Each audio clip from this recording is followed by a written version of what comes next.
Hey, welcome back, everybody. Hope you had a great day today. It's Monday night. We're back.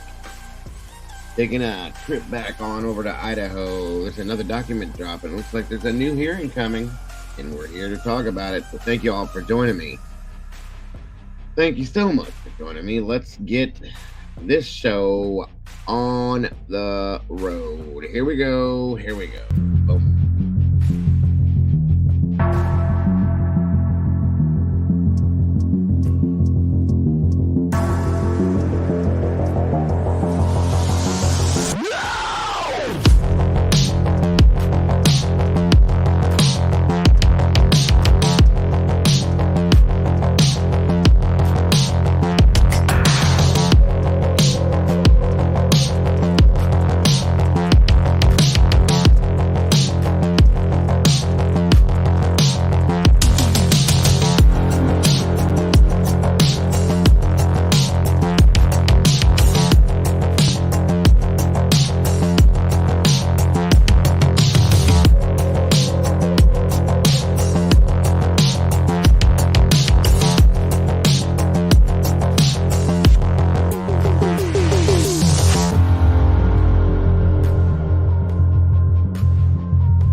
Hello.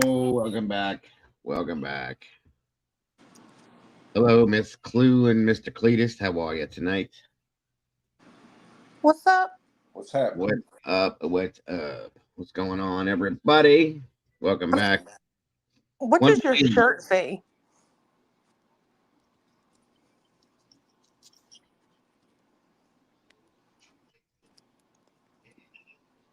I'll do it. What? I can't see the bottom. tomorrow. Ah. And it's Snoopy. He said, What did you think it said? I don't know. I'll do it. I don't know. I like Snoopy and Charlie Brown and all that shit, so one of my kids got it for me. So, actually, it was one of my grandkids, I should say. What are you guys up to tonight? We just ate chili. Can't go wrong with that. No, Cletus makes chili. I heard you talking about that the other night. It sounds like it might be good. Mm-hmm. How do you make yours chili or Cletus? Is it super hot or is it just kind of like mild? Tonight he used spicy beans. I guess you can speak at your... You sure, boss? Shut up. No, I put. Don't you be giving away your recipe now. I'll make. I can make it real spicy, or I can make it, mild. Because little Clue, she don't really like it spicy, so She's spicy, but she won't eat spicy food. Yeah. So a lot of times Because it hurts later. Yeah. No, it burns her little tongue. Oh, okay. Well, I used to eat it really super hot, and I can't no more because my stomach comes back at me when I do that. So it is what it is. You make it thick or like watery? Oh no, it's thick. My wife's too. The only chili I like that's not like thick like that is Wendy's chili. The only one I've ever been able to eat that's like, you know what I mean, like watered down a little bit. Yeah. You think their chili's not thick? Hey, not compared to what my wife makes. Yeah, I guess compared to yours, it's not either. So For real, it's not. My wife's chili is really very good, very good, very good. You put the spaghetti in it. Huh, I mean, uh, I have no, hell no. But we've taken like leftover chili and put it over top of macaroni noodles, and it's called Cincinnati chili. ew. That's actually pretty good if you've ever had it. It's not bad. Yeah, when I was growing up, I didn't know chili didn't have spaghetti noodles in it until I had been gone from home for a couple of years, and I started ordering chili, and I'm like, where the hell are the noodles? And yeah, it's not a thing everywhere. Mm-hmm. That is weird, man. That's Nope. freaking really weird. I've never had noodles and chili. Never That had explains a spaghetti. lot, man. Like I said, when I was younger, my mom made it once, and she put like just macaroni, regular plain macaroni noodles, and then she put the scoops of chili on top of it. I'm like, what the hell is this? And it's not bad. Your It mama depends. was cooking on a budget, wasn't she? No, it's a thing. It's like a thing. If you go to restaurants, they serve it. I bet she did Yeah. that to make it last long, because you Oh, get yeah. full. Yeah, you get full real quick off of it. Mm. Oh, hell yeah, beans and pasta. Yeah. Ugh. Kidney beans are nasty, man. Well, I mean, it's kind of like pasta fazool, a Ugh. little bit like it at least. What's up, Sarge? Good to see you tonight, sir. There, Mr. Dago. How are you? I'm here. Hey, got Mr. another- Cletus. How are you? Huh? I said, hey there, Mr. Cletus. How are you? I'm all right. Pops, how you doing? Plutus. Son, I'm doing awesome. Yeah. Yeah, she makes hers pretty good, and then we take a bunch of shredded cheddar cheese, put it on top. Her and the kids throw a daub of sour cream in it too. That's too much for me. So Oh, You gotta go and ruin it there. I know. Everybody got to do everything extra. Just get the chili out the pot and eat. Throw you some Fritos in there. oh, How many that's not people have taken a steak and just eaten it as the steak it is without jamming it full of all these sauces and dips and soaks and I don't put anything on steaks. I put salt and pepper on them. That's it. That's it. even a roast? Soak. I mean, Yeah. Steak sauce ruins a steak. Oh no. Mm-mm. No, you got to get that Heinz 57. No. oh my God. Yeah. You're covering up the flavor of the steak. Then that makes no sense to me. Yeah. It goes with a lot of things. People do it with. They do it with pork roast. They do it with their pork chops. They do it with their turkey. They jam it full of all these different things, and I don't know. That's their Only experience thing of you cooking. need with steak is ketchup. No, oh, okay. Hang up on her. Whoa. Whoa. Banish her. Oh my God. This child was abused. You were abused as a child, weren't you? There's no way in hell. No, actually, I had a damn good life, but I like my freaking steak with it's meat. You put steak on a damn cheeseburger. She grew up in a household where they didn't know how to cook. That's what the ketchup covers up. Do you put ketchup on chicken? I do put ketchup on chicken. I put ketchup on steak. I put ketchup on macaroni and cheese. So, like I said earlier, I was prescribing Mashed a therapist potatoes. for that household. Now they need it for sure. Wait a minute. Did you just say mashed potatoes? Hey, don't knock it till you try it. I can learn you some shit now. No, you ain't gonna learn none to me. I can't do that. Nope. But you'll eat a French fry with ketchup. Some of us have limits on what we'll put in our mouths. A French fry is kind of hard and crusty a little bit. It's got a shell to it. Mashed potatoes are smooth and creamy. And great with ketchup. Nope. Anyway. God. And nobody hurt me as a child. And not to mention, he said I grew up in a household where they can't cook. Let me tell you something.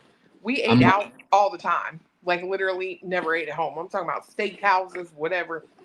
We were there. My mama didn't like to cook. There you go. See, I called it. The only thing I've had. Oh, go ahead. I called it again with her. I'm always like within one or two statements of zeroing in right on her. Hold on a minute. I didn't say the heifer couldn't cook. I said she didn't like to cook. Oh my God, be nice about Mama Clue. I'm telling. You're Tell her. He said, "I'm telling." the only thing I've ever had that I actually kind of like. I wouldn't prefer to put it on a steak, but I have dipped it in a steak that ends up being bad. Like I've had steaks where they've been overcooked. Okay, and when it's overcooked, I'm done with it. It's like eating shoe leather to me, as far as I'm concerned. So I will make I guess they call it Heinz 57. I'll take ketchup and mustard, mix that together with Worcestershire sauce. That is the same as what you get from the Heinz 57 sauce. That I can handle. But there's no ketchup flavor to it as far as I'm concerned. It tastes like I don't even know what the hell to call it, but that's only if the steak has been like way severely overcooked. That's the only time I've ever done that. Not me. Yeah, well, you're perfect, Sarge. So That's never up Oh, that's the nicest thing you've ever said. Oh, son, Because I'm you're with the lying. right woman, son. You're with the right woman. She said that's because I'm lying. Son, you better rethink this one. I've seen somebody throw out the Skyline chili somewhere in the chat. Anybody else ever had that up here? Isn't that chili with noodles in it? No, it's a brand of chili.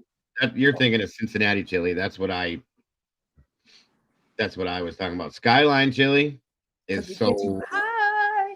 it is so good. You remember Smokey and the Bandit when the guy looked to his son and when I see your mama, I'm going to smack your mama. Remember that? Yes. Yeah. Well, Cletus, spaghetti inside a chili. When I see your mama, I'm going to give her a good old punch in the head. Do you mean like full length, long ass spaghetti noodles? No, like elbow. No. I thought you said elbow macaroni. She has done it both ways, but more times than not, it was spaghetti noodles. Did she think maybe she was making spaghetti and No, maybe that's just the way it was made. That's just the way everybody made it. Yeah, but you grew up on a farm and shit. Y'all don't know nothing. Y'all just whatever you can cook, you cook. You know what I like are what are those things where you it's a hamburger bun, but you put something on it. What it's like Sloppy Joes. That's it. Those things are ass kicking. The sloppy joes. He hated those. Like I love sloppy joes. I think they are like amazing. You're supposed to put those on a hot dog. We started dating and I was gonna make it one night and he's like, I don't eat them things. I was like, if you hungry, you'll eat this. And now he likes them. He's like, I don't know. Maybe my mama couldn't cook them or something. He was like, but that's all right. It is. Sloppy joes are pretty good. Are we a food channel? What happened? We always are, at least for 10 minutes or so. And no, sloppy joes. I don't like sloppy joes by themselves. But if you put the sloppy joe mix on a hot dog, that's the bomb. I love it. I actually tried that last time I made sloppy joes. I saved enough of the stuff and made a hot dog. What? What'd you think? What'd you think? So funny to you? I wasn't laughing. You was just smiling. There was something. Did you look at me and caught a little glimpse or something? What was you smiling at? Hit that like button, guys, on the way in. What did you think of that, Clue? It was pretty good. All right. Yeah. I feel like it needed to be spicier though. Like if you made it. Yeah, you added hot sauce to your hot dog bun, so it got like wet in there. Then put the thing on the sloppy joe. That would be pretty good. We put the crushed pepper plates in the sloppy joes, and it makes them a little bit spicier. Plus, the best way is when my aunt makes them. She makes, and I know how I'm gonna get the reaction to this. My aunt makes her sloppy joe mix with coffee grounds. What? Oh, I bet that's good. Hey, people don't know this, but coffee grounds are very versatile when it comes to like everything. It can bring back a dead plant. It can make all kinds of food taste like you wouldn't believe. I've had some experiences with coffee grounds. They either go down the drain or in a garbage bag. Seriously, if anybody's never had this, there's a recipe out there to find it. It is one of the best things I've ever had. It does something to the flavor of the sloppy joes, and I'm telling you, it's banging. I don't know that I would put the grounds in there because I don't like them bits on my tongue. It's not the actual. You use the grounds to make it. I don't think you leave them in there. See, that's what if you like steeped then you could just pour damn coffee. Something like that. Yeah, I don't know. It's good. Good as hell. So let's see who we got tonight real quick. Sorry guys, I'm whacking about food. CR's in the house and already gifted a membership. That's awesome, CR. Thank you for that very much. Very, very much. And who got it? Robert Bell. Congrats, Robert. Welcome back to the sauce, brother. Chris Michelle Apple's in the house. Welcome back, Michelle. Again, Robert Bell, welcome. Ro, welcome back. Jeremy. Uh-oh. We got a Jeremy in the house. Third nip. Doodlebug, welcome back to you. Great to see you. Good to have you here. Thank you for joining us. Jan, welcome. Good to see you. Walt Harris, always a pleasure. Miss Brandy B, good to have you here. Good to see you. Let me see. Real Girl, thank you for joining us. Thank you for being here tonight. Felicity J, always a pleasure. Good to see you. Good to have you here. Let's see here. Sergeant Friday, of course. You can always tell when he's here. SRB, what's going on, dear? Good to see you. Good to have you here. It's just me, Whitney. Welcome. Good to see you. New face. Wildfire, welcome back to you. Hello. Joanne gifted 5 true crime memberships to, looks like Jeremy got gifted. Jody, Real Girl, T, and in Stitches. That's awesome. Thank you so very much, Miss Joanne. Welcome back tonight. Good to see you. Jesse Lynn, welcome to you. All right, Megan's in the house. War Eagle, what's going on? Good to have you here tonight. Excuse me. All right. Who else? Bonnie Messick's in the house. Welcome back, Bonnie. Great to see you. Adam and E Proton. Good to have you. Good to see you. Jennifer's in the house. Welcome back to you. Great to see you. Riddler, what's going on, brother? Good to see you. Michelle Apple, good to see you. I think I said it, but there you go again. Betty Boop. Welcome back. Great to see you. Good to have you here. Unknown Caller 2. Welcome. Good to see you. T is in the house. Welcome back to you, T. Great to see you. The Archer and the Empress Tarot. Welcome. Good to have you. Good to see you. Ryan Mitchell. Welcome back to you, sir. Good to see you. Good to have you here. Right. Firefly. How we doing tonight? Great to see you. Thank you for joining us tonight. I appreciate you very much.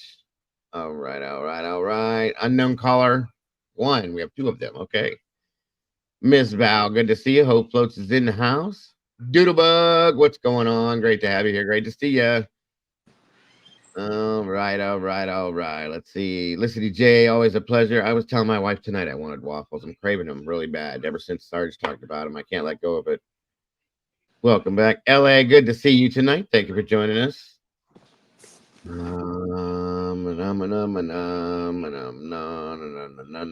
Jody, thank you for joining us tonight. Great to see you. Philip Hughes is in the house, my friend. Great to see you. Thank you for joining us tonight. Ro. Like I said, that's 2014. Great to see you. Thank you for joining us. Adelax, welcome back to you. Jody West, welcome back to you as well. Let me see here. Cindy Kerp, always a pleasure. Thanks for joining us tonight. I think I got everybody. Almost. Betty Boop, Tina B, Annie Ruler. Annie Ruler, welcome to you both. And of course, Cluminati and Cletus in the house. Groot, welcome back to you. Doc, always great to see you. Thank you for joining us tonight. Cat K, welcome back to you. In Stitches, great to have you here. Leslie and Billy, that's a new name. Welcome. Good to have you. Good to see you. Actually, no, it's not. I've seen you guys before. Strutter 614, it's been a minute. Welcome and great to have you here. Let me see here. Virginia Wolf, great to see you. Great to have you. Thank you very much, War Eagle. I appreciate you so very much. And I appreciate anybody that has donated to support the channel in that way. You are appreciated so very much. It's definitely not expected, but more than appreciated. And thank you. Thank you. Again, Jeremy, welcome. Thank you for joining us. D Nice. Donald, what's going on? Good to see you. Kel, say what? What's up? Good to have you here. Up Down Ingenuity, welcome back to you. I think I got everyone. And if I didn't get you, I'm not ignoring you. I'll catch up with you later. I promise. I just didn't see you. But anyway, welcome everybody. And again, we've got another document to cover, and it's Nothing Sunshine. I see you there. Welcome. And Debbie Deb. I just saw you too. Welcome, Debbie, and thank you for that. Very much appreciated. Absolutely, Debbie. It's going to be coming up soon. I can promise you that much because it is definitely needed. You are welcome, Donald. And thank you again, Debbie. I appreciate that so very much. Can I ask a question to the chat room? Absolutely. The other night when we did speed dating, there was a person named Jennifer that came through, but we don't have her information to send the gift card. Jennifer, I forget her Jennifer last Hansen. Jennifer Hansen. That's it, Jennifer Hansen. So if anybody comes across Jennifer Hansen in other chats, have her get a hold of Clue, and we can I can then email her the gift card. She's the winner of the speed dating prize. Good stuff. Good stuff. Very generous, Sarge. That was nice of you. Yes, Jennifer Hansen. That's her name. Yep. So right. people, if you run into another stream or somewhere or nowhere, just let her know to get a hold of Clue.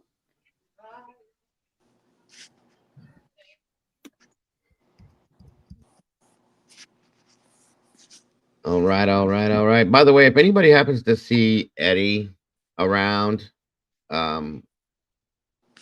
let him know I'm curious if he's okay, because I ain't seen him in a minute. I'm a little worried about him. Carolyn Miller, great to see you. Heather Fitzgerald, always a pleasure. Thank you for joining us. Charlotte Gross, welcome to you as well. Thank you for joining us tonight. That's what I was just saying. Joanne, exactly. It's been a good week or so, I'm guessing, or about at least a week at the very minimum, and that's weird for him because he's usually around. So I hope he's okay. So, like I said, guys, we have another document to look at. It's nothing serious. It's about a hearing, but we can talk about it because we need to talk about them all. We always do. Well, we don't need to talk about them, but everybody likes to talk about them. So that's what I meant to say. Sorry about that. I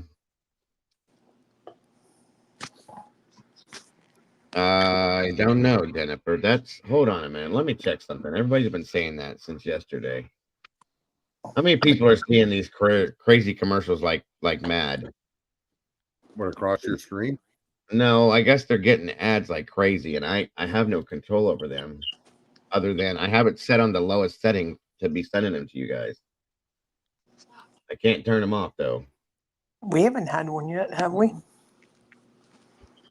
I haven't really noticed any. They're booting you. That's crazy.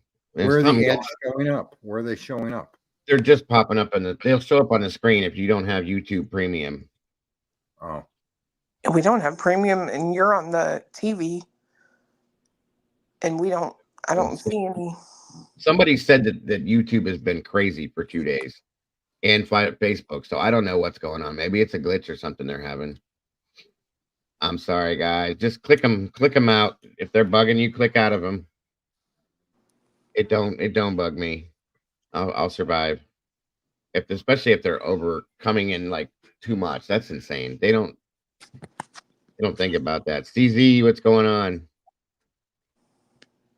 You just got here but you had an ad already and you just got here. See, that's not normal. That's what everybody's saying. They keep getting booted by the ads. And that's another thing I've been telling.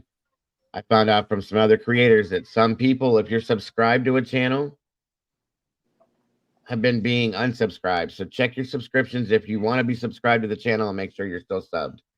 I don't know what's going on, but I guess there might be something going on with the background in YouTube. I don't know. Yeah, exit and come back in or whatever. That might clear it for you. Snapdragon, good to see you. Justice in for me. For Med, good to see you. Ebernoggle, welcome. Good to have you here. That's what Bonnie said. She exits and comes back in. I don't know. There's always problems. I was unsubscribed earlier when I hit. See, it's been happening. You gotta sometimes you have to unsubscribe and resubscribe. I was told too. I don't know.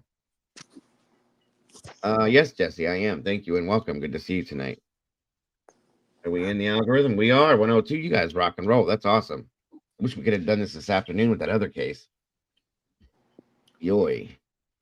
Missy Moo, good to see you. Thanks for joining us. Knocks me out like Michael Spinks. Okay, Walt. There you go. He wasn't really a knocker. Not really. He was all right. Yeah, Jagger he back. came in at the end of everybody's career. That's why he was okay. Right? He came in at the end of Holmes's career, at the end of Ali's career. He came in at the very end. So I don't have a lot of respect for him as a boxer. I wasn't allowed to watch anybody because my cousin was a boxer and I had to watch him. I couldn't support anybody else. But my family was no. Boom boom. Yep. Boom Boom Mancini. That's one of my second or third cousin. You have to support him. You can't like anybody else. Till Mike Tyson came around and Ray was gone by then. He's the one that slapped around Michael Spinks. Who? Boom Boom? No, Tyson. Tyson, yeah, he ended that. But he got beat up by he got beat down by women. That was Tyson's downfall. Wasn't his boxing skills. It was actually his marriage is what ruined him. Mm-hmm. Poor guy. Hey, did you guys notice anything in that football game last night with that quarterback from San Francisco? Watch the D. That guy kept saying, "Give me the D." Oh Yes, my he God. did. He kept yelling out the D the whole day. I couldn't take it. I was laughing so hard, trying not to text anybody to let them know that, especially like Clue and Cletus, that he was yelling, the D. Yeah, he was calling their plays loud too. Oh my God. It was too Young funny. guy though. He's a young guy, I think. Summer Jade, welcome. Lucy's mom, good to see you. It was super loud, like over the That was- fan here and everything. Watch the D. Like, Yeah, he's definitely straight. Well, the coach mentioned it at the end too. Oh, okay. Oh man, it was so funny. The first time I heard him do it, I was like, no, he didn't just say that. He must be watching the streams that were on. Well, did And you then I guys heard him hear? do it again and again and again. I was like, oh my God, this guy's a freak. He's from San Francisco. Don't be surprised. Oh, whatever. Anyway, so at the end of it, the coach was talking about it. I remembered that. Did you hear that, Cletus? no, I didn't hear that. He mentioned it in his interview. The coach did, and I said, "No way. There's no way. That must have been their favorite play." I told you everybody's about the D. Yeah, it was a good game. It's the first game I ever seen ever in my life, Super Bowl ever seen go into overtime. It was crazy. David James, what's going on, brother? Good to see you. I hope you're doing well. Been a minute. Great to see you. Wayne B. What is up with you? Yeah, the audible on it was loud. Like it was coming across pretty good. Yeah, that was fun. Andra, welcome to you. It was part of my entertainment with the folks I had over. So KT, what a do. Fourth ad. That's insane. If you guys can block them, just block them, please. I apologize. Anybody's getting the ads. I don't know what the hell the deal is. Something's going on. All right, here. Let me get this loaded in. I got a lot of peeps in here. I don't want to make you guys a little wait any longer. I think we've talked about food and sports enough. There's a few peeps in here that do not like to hear about football, so. All right.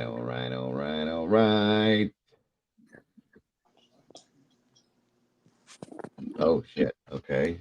Hold up. Here it comes. Maybe. This has got to be the longest. There it is.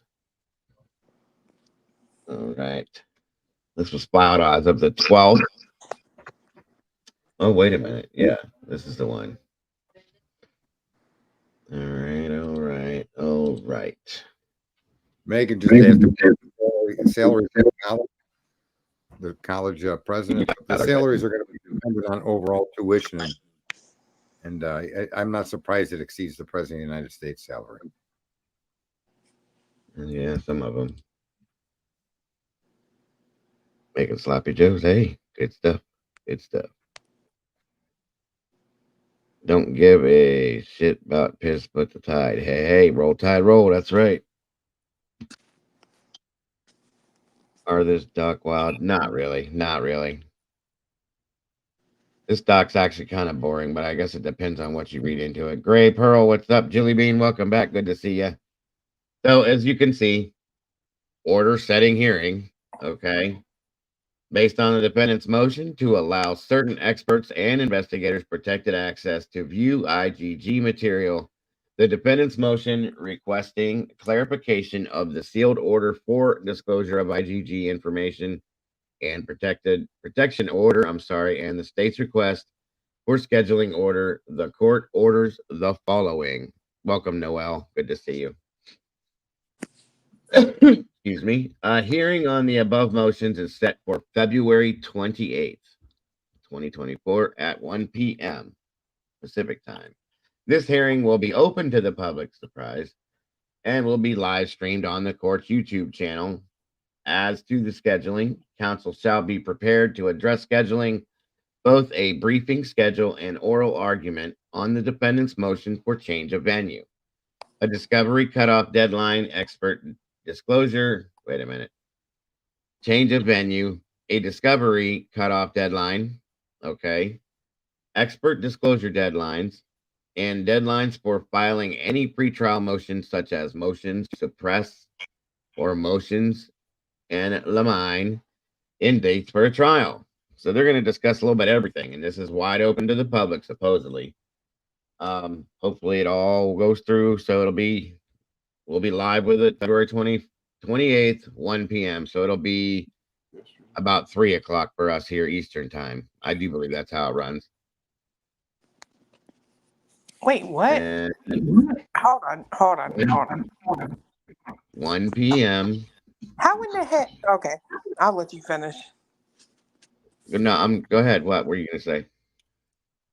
How in the hell you got a judge signing paperwork on a Sunday? Mm-hmm. That's interesting. Why not? That's interesting. It was filed. Friday evening, all this stuff was filed, and then he signed off on it. And he scheduled this stuff for Sunday. Why not? Well, They get miraculous returns on DNA work. You know, That's just weird to me, but I guess do you? they seem like they're rushing things, kind of, don't they? I'm sorry, that's new to you. What is? You just now feel like they're rushing things, or No. It's been like ever since when we got the last one. When she started, well, right up to the last hearing, she said they seemed like they were acting like there was no hurry for this change of venue. Then the motion comes through the next day. So it just seemed like all of a sudden, boom, they're trying to hurry up and get this rolling now. And it just seems like it came out of nowhere. Something changed a little bit, I guess. I don't know. Seems as if before that. Oh, go ahead. I don't know. Like, my feelings on this are probably different than a lot of other people's, but it just angers me that you have national attention on this case, and what you're proving at times, Judge, is that you are not about a fair trial, which makes me wonder why and how you remain in your seat. That can be said. That's for sure.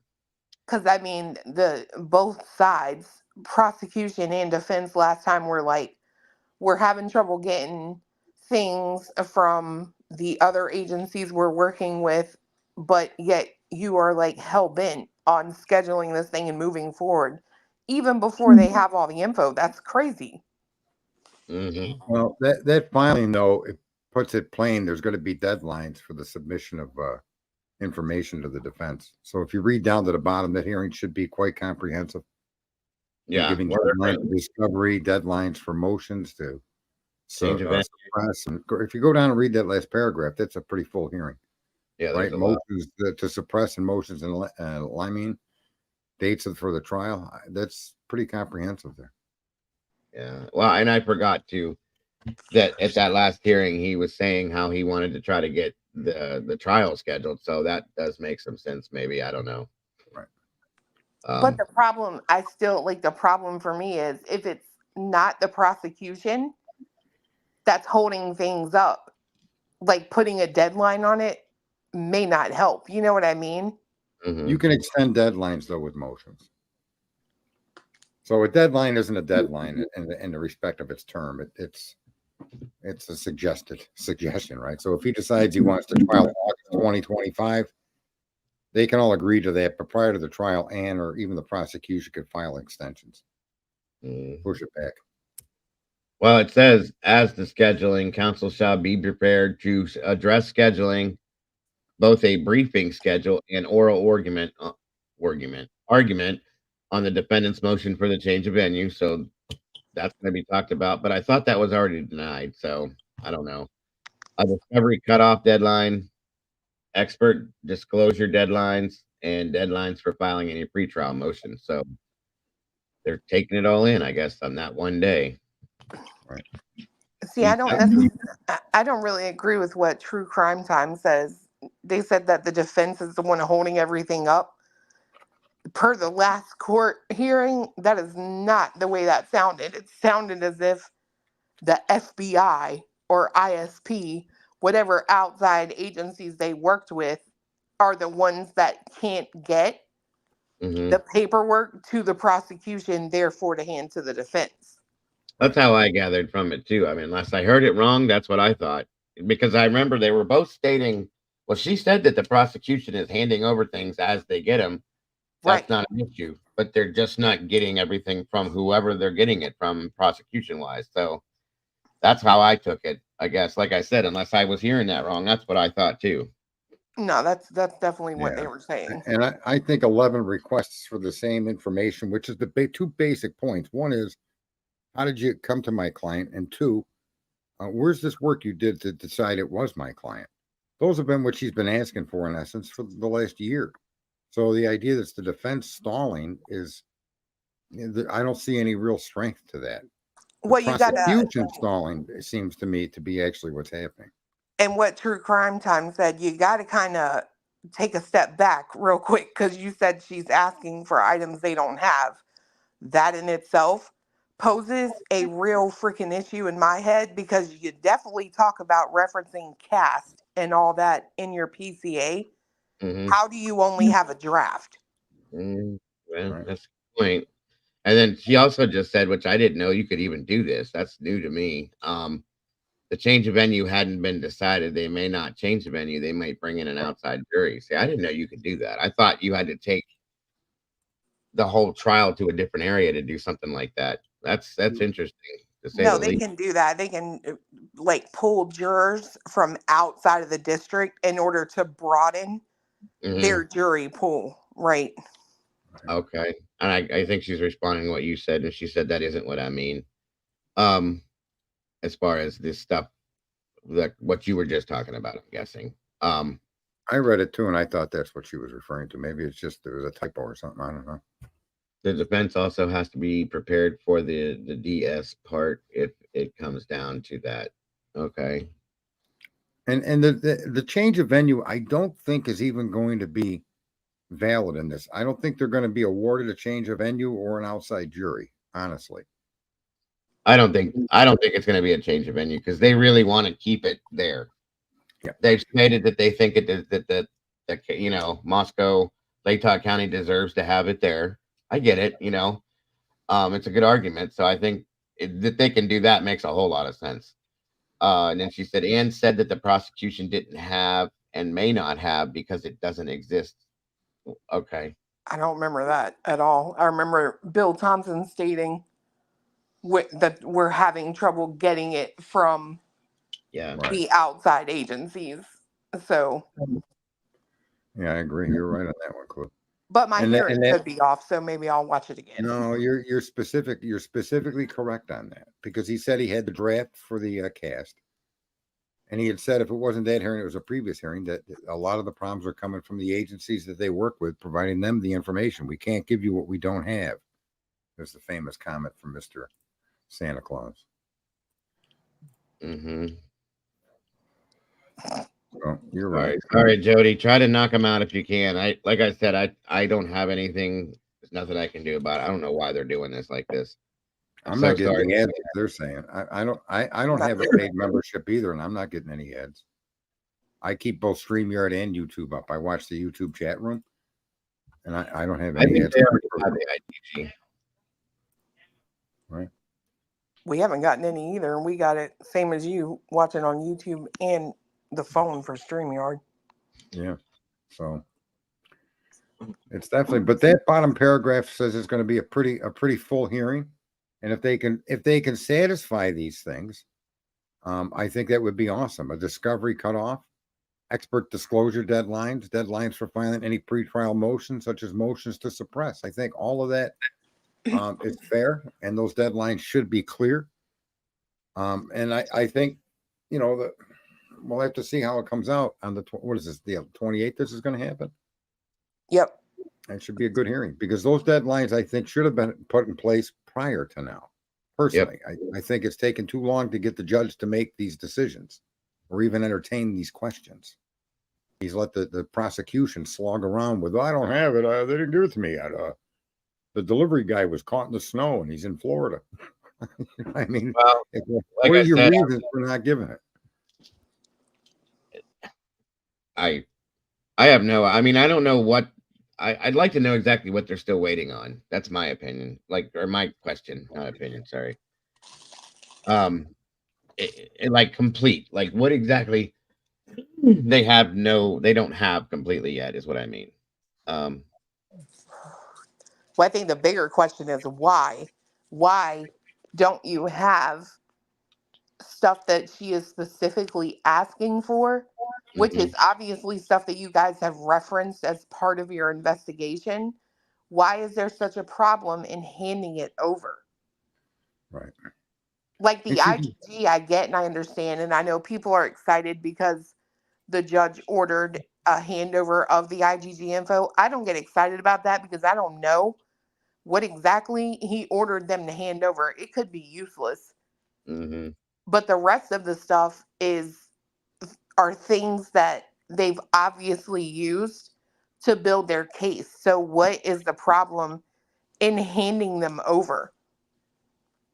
yeah, I have a big issue with it. And another stream actually brought it up today in a way different than I'm going to say it. But the IGG process, because it's a statistical analysis, is important for the defense to review. And because it's a statistical analysis, they may be able to build a tree that contradicts the tree that they use to identify Mr. Koberger. Okay, Mhm. so to me, that's valid. And the push for it is for that very reason, I suspect. You want to check the government's work on everything the government does. That's why you hire experts. It just seems like they're playing games. I'm sorry. Maybe I'm biased, maybe whatever, but I don't feel like I am. I feel like they make statements that make them look like it doesn't matter about true justice. We just Right. want this thing wrapped up. Just like there's 3 other DNAs. Oh, we didn't test them. Then there's this audio and video that they have to line up. Don't do that. Just hand me the file. Mm-hmm. Mhm. Like, why are you? That's almost like evidence tampering, in my opinion, right? Because it's like you shouldn't play with any evidence and doctor it before you give it to me. And I'm really surprised that she doesn't have more of an argument against that. That's what my thought was. Well, and that makes you wonder though, since she doesn't have that argument, it makes me wonder if she knows that there's, you know what I mean? Like Like, what it the won't deal is. matter. Maybe, yeah. Yeah, I've been wondering that, maybe she know. Here's the thing. I didn't know I'm gonna get smacked for this, but I've thought about this a while since the last hearing went off. I still haven't seen anything that makes me think Brian's wholeheartedly guilty yet. But at the same time, with some of the things she's done, it makes me wonder if she actually thinks that maybe he is. Do you know what I'm saying? I don't think so. I've It, thought both ways with her, honestly, Digo. So I don't fault you for that. Like, I feel like that's why she's had so much focus on this whole IGG and Mhm. how they got to him, because if they didn't get to him before the IGG, technically they may have never had a reason. Right. Right. You know what I mean? It makes sense. It does make sense. I agree with that. I think we also maybe don't realize the processes that they have to go through in a certain order. Some of this stuff will be argued at trial, but when it comes, you'll see some of these motions to suppress. You may start to get a better understanding. I don't believe that she's operating based on his innocence or guilt. I think she's operating as an attorney has to. And when you admit finally that it was the IgG that identified the suspect, which essentially is what they've done, then you see the importance of the IgG, because their whole case hinges on that work. And if there's any deviation in that work or any question of that work, even the validity of the DNA itself through the amplification process, which are questions that'll come up later. But first, you need to get the information that they derived from that. And then I believe her next round is going to be looking at the process under which the DNA was handled. How long was it before it got there? Why does it take 4 to 6 weeks to come up with an identification, yet you did the father in 24 hours? So I think there's a lot of other questions that will go along with the DNA.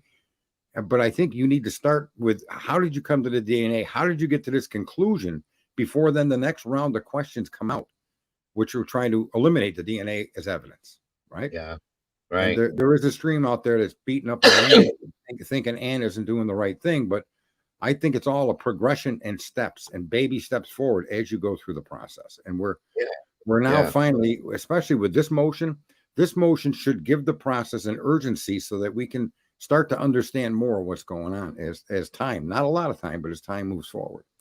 I agree with LA on that. There's a possibility she wants to shed a light on some of the corruption.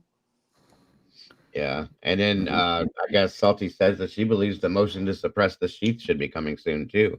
And I think I could see that coming too. It makes sense. I'm trying to be objectionable, you know what I'm saying, and kind of watch both sides of things, and I was trying to figure out, you know, a strategy that may be going on, and I can't see it. I mean, I know that what she's doing, she's definitely running something, you know, strategy wise in that sense. And I do feel like she knows what she's doing, because some of the things I've watched her do, I've questioned and I've gone like, well, that was a little like crazy. That didn't really make sense, but I think that's part of what she's doing. So I think we're gonna see more of that kind of stuff, in my opinion. I also suspect that she's aware of, or will, I don't know how she couldn't be aware of Amanda Knox, but I suspect her or her team is aware that a single source DNA identification. So in other words, let's go this way with it. You found this DNA on one spot, but you found 3 other male DNAs associated with that crime. So what made you focus in on Brian and not the other 3? Who are the other 3? Why didn't you identify the other 3? Where are those samples so we can identify them? You see? Yeah.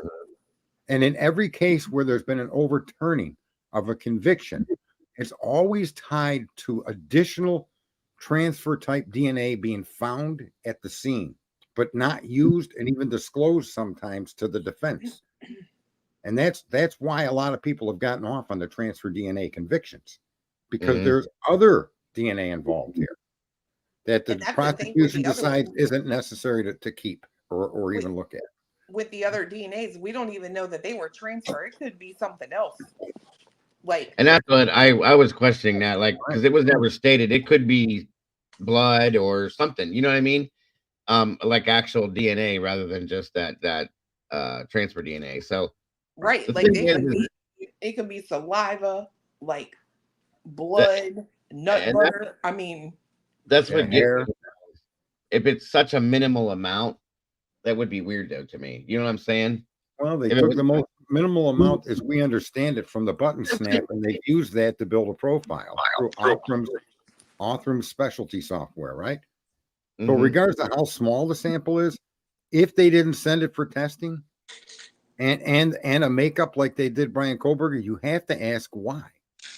Right. It wasn't like they found it in the back of a neighbor's car bumper, right? Or out on the vinyl siding. They specifically state it comes from in the house where the crime scene was, something to that effect. So, well, they said it's relevant from the general area as to where the victims were. Near the victim. So we're not talking about in the basement at the washing machine, right?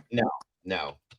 So we don't know where the sample came from. These other 2 samples or 3 samples, we do have questions as to why weren't they handled like Kohlberger's.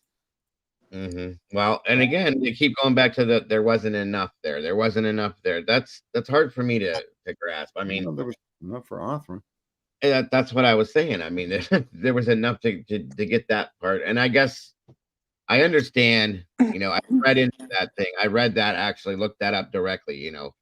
How when you have this type of thing, if there's not enough of this and that, why does it work this way? What is it? And it still doesn't make a lot of sense because. Take care, David. Thank you for joining, brother. I appreciate you. Need to talk soon if we can.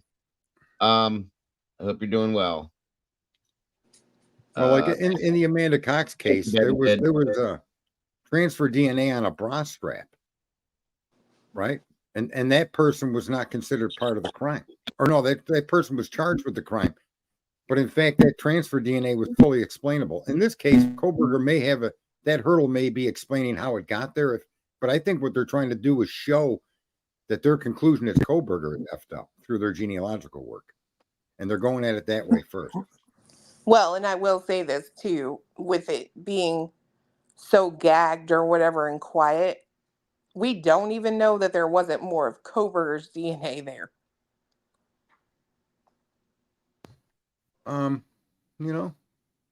Maybe.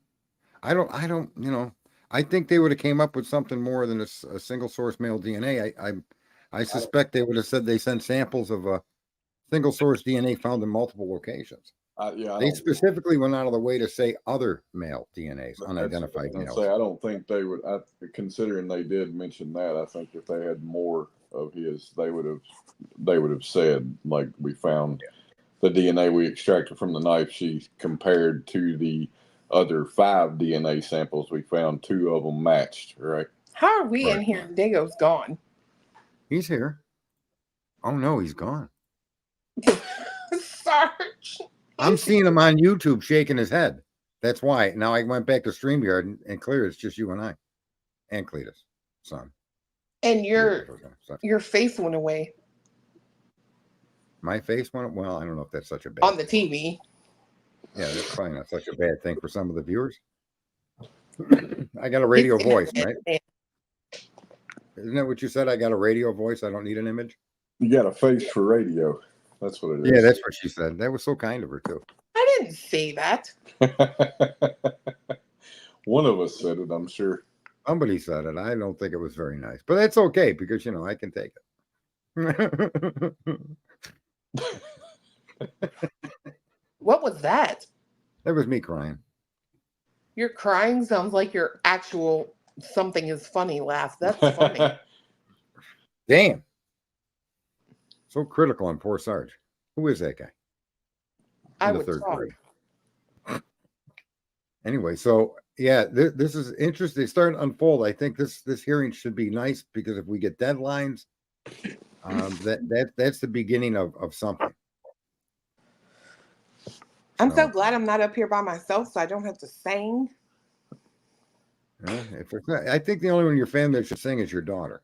In all fairness, you probably shouldn't. What's he saying about you? Well, I don't think Cletus should sing either, but he's got a guitar. You got to go with what you got. So at least he plays an instrument, and you do too, but it isn't musical. Yes, it is. I can play the saxophone and the guitar. I play a saxophone and a guitar, so you can blow it out your kazoo. Oh my God! Are my vocal cords relocated to my anus? What did I miss? I was singing. Yeah. Oh, okay then. No, I really wasn't. Guys, I'm still fighting with the internet company about this. Of course, nobody came out today, as we all know. So I told you, let me call them. You mean their discounted rate didn't improve service? Jennifer Hansen, attention, Jennifer Hansen. You won the drawing. You have to contact Clue with your info. There she is, right there. I'm Clue. Cluey. No, there's Jennifer Hansen. She's not Gitta. She's Cluminati. Yeah, I'm the original Clue. The original Clue. Not the knockoff version. Not the knockoff version. Why are we talking about starting a band? Well, I'll be the singer. I'll be the lead singer, and Clue can be my backup. What did I miss? I heard somebody. I'm playing the spoons. Holy shit. Could you imagine the song that Sarge would sing? I didn't like his face, and now he's sleeping with the fishes. You're a nut job. Took his life in a series of ditches. I bought him a pair of shoes made of cement. Did I miss something when I was disappeared No. for a few minutes? Nothing that would have made you any better of a person or really been worth your time. So Oh, all right. Well, I was reading chat, saw a couple things. I was trying to make sure I didn't miss something. So anyway, Oh, there's people talking in here. well, Sarge, you got to Yes, get ma'am. better at this. What do you mean? all right. So here's the phone number running here. If anybody wants to call in to ask questions, talk about this, there you guys go. It's open. And wait a minute. Yep. Oh it's my on. God. Did you put the right number in? Yeah, that's right. Jennifer Hansen, you are the winner. Somebody, you ought to post it up on the screen and highlight it so she knows. I don't know if you're able to do that, Mr. Dago. What? Good job, Jennifer. Yeah, go ahead, Terry. That's why it's opened up. Go ahead and give a call in. Hopefully. Hey, I thought you said you cut your hair again. What are you doing? Who are you talking to? You. I said I plan on cutting my hair. I haven't done it yet. Oh, well, it'd be a good decision when you finally make it. You know, it would be a good one for you. To shut up. Yeah. Shut the hell up. There you go. She wins Jesse. She wins $100 gift card to take herself to dinner, buy dinner, whatever. No, she could do anything she wants with it. She doesn't got to go to dinner with it. Well, I'm sorry. I'm just repeating what the person giving away the prize said. So my bad. Are you sure? Well, you asked, what are they going to do? I don't know. Go to dinner. We're so far apart. It's not likely I'm going to fly out of the country to go have dinner with someone. Can you hear me, Terry? Yeah. All right. Hold on a minute. Let me get you loaded in. All right. Can you guys say something, Terry? Can you guys hear her? Hello. I can hear. Okay. I can hear. Welcome. What can we do for you, Terry? Okay, so I don't know. I'm sure you've read this, but I was listening to Bubba with a couple of things yesterday. So I wanted to kind of just take some of the stuff that she was. Can you hear me? Mm-hmm. Okay. Yeah, I hear you. Echoing bad. It's echoing real bad. Anybody else getting that? So, hello. Go ahead. Okay. Can you hear me? I can. Okay, go ahead with what you were saying. I'm trying to shut the echo down. I was listening to Bubbly. I was reading, listening to her talk about a couple of videos. And I don't know, I just got on just now, so please, I don't know what you have gone over today. And if you have, I apologize. But do you know what ergonomics are? I've heard of it. I'm not real. I know what they are. Know all Yeah, about I do. Yeah. Okay. One of the people Chloe. looking at, and I'm not sure where she got them, but she did. So ergonomics is basically, hold on a second, is teaching people. We're like all wondering, how did all these kids do this? I mean, what? You're echoing. Hold on a second. Right? You have hold on. Terry, hold on 1 minute. Are I you? can't understand her. Is your YouTube stream still open? You need to shut the volume down on your YouTube stream. Completely mute the YouTube. I think it's Dago's speakers. Somebody's feeding it back in. It's turned my echoing like speakers crazy. down. Go ahead, say something again. Hello? Is that better? Not really, but give it a shot. Well, maybe when you did this the other night, Clue, did you run it through here the same way through Google Voice? I didn't do Google Voice, remember? Oh, that's right. You changed it. Shit, I don't know why this is doing this then. Hold you on. got headphones? Me? Yeah. That would put them in. All right. Well, I didn't think that. Oh, sorry, everybody. I guess that might do it then. All right.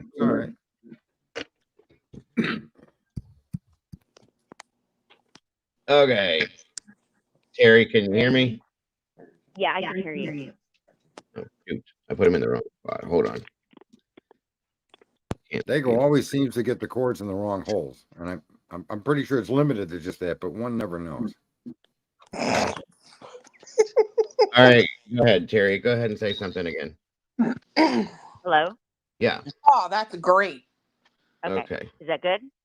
Yeah, Yes. we can hear you good now. All right, sorry about that. No problem. Anyway, and go ahead I'm with what you were telling saying. These are just stuff, like that Bubbly did. These are theories. I have no idea. I have no receipts or to back it up, but it just seems odd to me. Ergonomics is basically aims to fit a job to a person rather than the other way around. By modifying work conditions, equipment, and tasks, it seems to eliminate discomfort. Basically, by repetitive movements and functions, you can get people to do stuff that they never would, what they're good at. And haven't we said that if it was kids that did this, right? College students. And there's like, say, 400 or whatever. I don't know. I read that somewhere. We have said that they all had parts. Am I correct? It has been said that there were some people involved in it. Yeah. Okay. And I've heard several times that each person had a part in it. Okay. And then Bubbly had found this guy, and he is head of ergonomics in Colorado. He's a reporter. I don't know if he's undercover or if he's actually doing this. But this is it all goes along with AI. Okay. You know how you teach AI? Well, you're teaching these, you can teach people the same way. Mm-hmm. Okay. And the other thing that, and I know you've never talked about it, but I mean, if anybody wants to go read whatever, it's called The Ox. And if you read through it, you'll see what I'm talking about. 4 people die, they work hard, they're workers, all this kind of stuff. 2 people are silent, they step back. I mean, it's scary. And then Bubbly said she was reading a police report, and she's like, wait a minute, how can it be November 22nd that it came out? And Kaylee was already passed. Okay. She died on the 13th. And what it was is, do you remember the story where she said that she thought she saw a missing woman in Walmart? Yeah. Okay. So she had talked to the police right after that. I think she didn't realize the woman was missing until she saw a poster like 2 hours later. Okay? Yeah, right. So why are they putting it out on November 22nd? I don't get that. She saw it way ahead, and this confused Bubbly too. Well, first off, thank you very much, Huda. I appreciate that very, very much. And it says, I wonder if the FBI will continue doing interrogations with IGG experts. BK deserves a fair trial. Change of court venue is needed. Stay blessed, and thank you again so very much, Huda. I appreciate that. Okay, so what you're questioning is the point where when the thing about them, or when they brought up the fact that she had thought she found that missing woman. Is that what you're saying? And then she called and talked to the police, and the actual report came out November 22nd. So I don't know, maybe it just took that long to process everything, but there was nothing processed in it. If I'm not mistaken, it's a call-in date. All it states is what she told the police. Okay. I mean, so that's the only thing I can think of. I mean, I don't know. It just seems odd. That could just be like Felicity said, that could just be the report date. That is It was. It was the report date. I don't know when it happened, but it was. I mean, she obviously was alive when it happened. Yeah. And I just find that odd that if she called in and gave all this information and there's a woman out there with posters, they didn't put it in the daily police report. So here's what happened. Do you know what I mean? It's the date that they print the report. Hello? Oh yeah. Can you hold on one second, Clue? Can you hear? You can't hear her. Okay, Cluminati's explaining this. I can't hear. Okay, she's saying it's the date that they print the report. Go ahead, Clue. Right. That's so that November 13th, because I had the same question Mm-hmm. and Okay. confirmed it is the date that whoever requested that record gets the report printed. Okay, so whoever, Here she now. said she had the same question, and what it is that whoever requested that report, that's when it gets printed. So that's I can hear her now. Yeah. oh, okay, awesome. There you go. That was weird. So that's she said she had the same question. So there you go. Because I really didn't know, other than the fact that if it, like, I know, like, if, for instance, if we filed a police report here, they've told me, like, it'll be available to you on this day if you want to go pick it up or whatever. You know what I mean? So, but other than that, Oh, that I'm was sorry. I was listening to Clue and I couldn't hear her. okay. Go ahead. I think, was there more you were adding to that, Clue? Mm-mm. No. I didn't Okay. hear any. Besides, she said she had the same question because, I mean, think about it. Bubbly goes over the daily reports every day. Mm-hmm. So whatever happened that day should be in the reports. Well, go ahead. Go ahead and explain that Oh, again, Clue. She didn't hear you. So if you request the report from them, right, I'm whenever they print that report out, that's the date that shows on that paperwork. So someone requested that report on the 13th. On the 22nd. Can Sorry, you say what you said 22nd. before I missed it? That was it. That whoever got that report when it was printed out for them and given to them, that's the date that shows on there. Are you there? Yeah, I'm right here. Are you still there, Clue? I'm here. Oh, okay. So that's Can you all hear she me? was saying. Well, I'm listening to her right now. Oh, okay. I think that was it. I think she was done. That was it. But she's Whoever still talking. requested that report, somebody requested that report on the 13th. So that's why it The came out that 22nd. 22nd. I thought it was the or the 13th, but 22nd. Sorry. yeah. Yeah.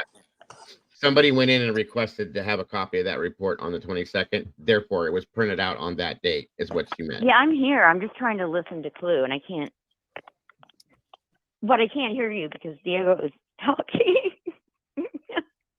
That's what she Jennifer, said. Jennifer That's Hansen. all Jennifer reiterating Hansen. what she had said. She said that Jennifer Okay. Hansen made a comment here that's pretty accurate. So, okay, so then Okay, can you hear me?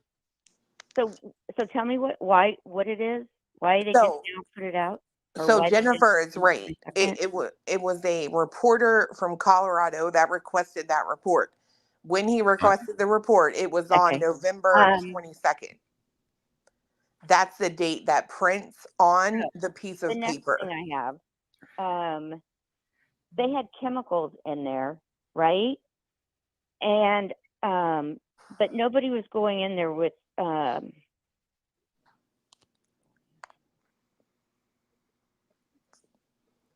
What? Are you there? yeah, I I'm right think here. I'm trying. I don't know. Yeah, I heard what you started to say. They had chemicals, Yeah, but the nobody was chemicals. going Okay, in. did you hear? I mean, you know that there was, I think, a shooting of some sort. I'm not quite sure. I didn't have a chance to read too much into it, but in Houston, I think it was either today or yesterday. That famous Joel Osteen Mm-hmm. at his church.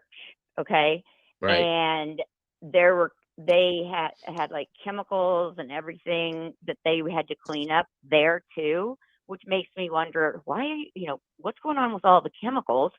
And then my other question is, if because I read if you put DNA like in a airtight bag, like a zippy, or you know what I mean, what I'm talking about, plastic bag, and you freeze it, it will last for at least 4 hours.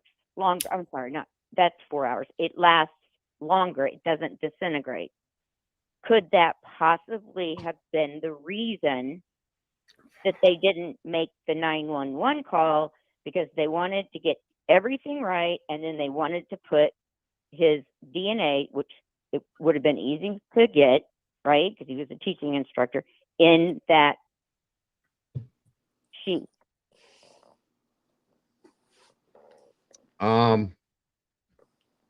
I mean, I don't know. That it would be seems like it would be a little hard to. I don't know. I think that would be hard to do though, honestly. To be able to. I mean, I don't know. Does anybody have an opinion on that? Yeah, I have yet to see any evidence that, Well, that I mean, I don't know shows. how hard it is to do, but I mean, it's listed on the internet, because I did some deep diving on that. So I mean, I know it gets done. Now you don't want to continuously refreeze it, then you lose it. Right. Right. I don't know that if you're referring to the 8-hour delay and then them planting the DNA, I don't think that that's really anything shows us that happened.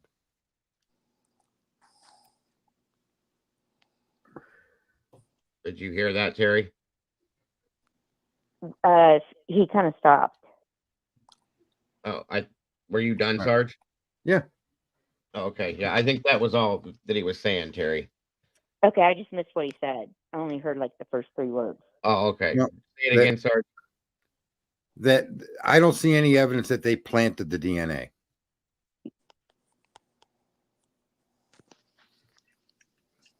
Okay. Well, I mean, like I said, it's just a theory. It's a thought, but it is a possibility. And not just a possibility, it's a plausibility. Mm. Gotcha. It's transfer DNA, so that would be because of the nature of the DNA. It's not blood or. But I have something else, but I cannot remember. If I remember, I'll call that. Anyway. Okay. All right. No problem. But Thank you. You don't think it was planted? I don't. No. I don't. I definitely don't. That's my opinion, though. So that would have to mean that he touched it. No, it wouldn't. That's the truth of the matter. No, it would not have to mean that. Quite the opposite. Right. It's transfer. Like it can be like it would. Send her that. You don't have to physically touch it to get that on there. You see what I'm saying? Mm-hmm. It can be passed on by touching. Okay, say he touched the doorknob to open a door, and then somebody came in and touched the same doorknob to open the door, and then they touched it. That's how that gets on there. You see what I'm saying? Would their DNA be on there too? I mean, it could be, but they're not looking for that DNA. They separate that when they find it. They're looking for his. You see what I mean? This is hard to explain. But why were they looking for his? If he was, I mean, that's kind of.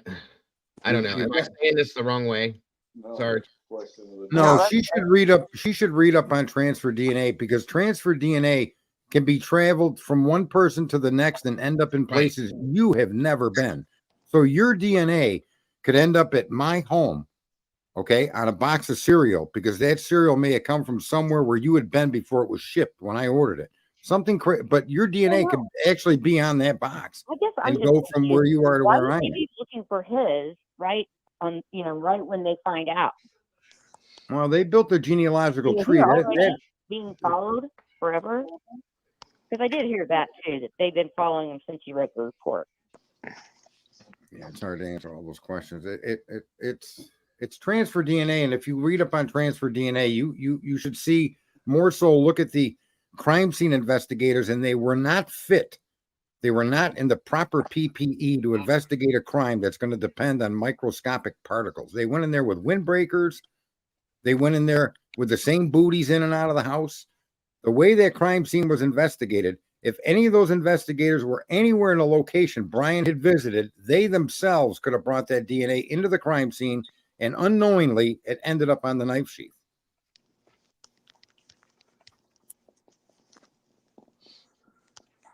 There's a lot of cases where transfer DNA has been used to convict people, and so many of them have been overturned because a single location of transfer DNA is not evidence that you touched it, that you handled it, or that you were at that house at any specific time ever. That's the problem with transfer DNA. You can't really find the source of it, of when, where, why, and how it came to be on that item.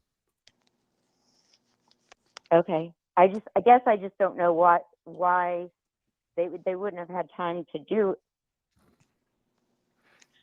She cut out. I think she's listening to you talk because she can't hear without listening to YouTube. Yeah, I don't know why she has so many problems when we do this. It ends up being where she doesn't hear anything.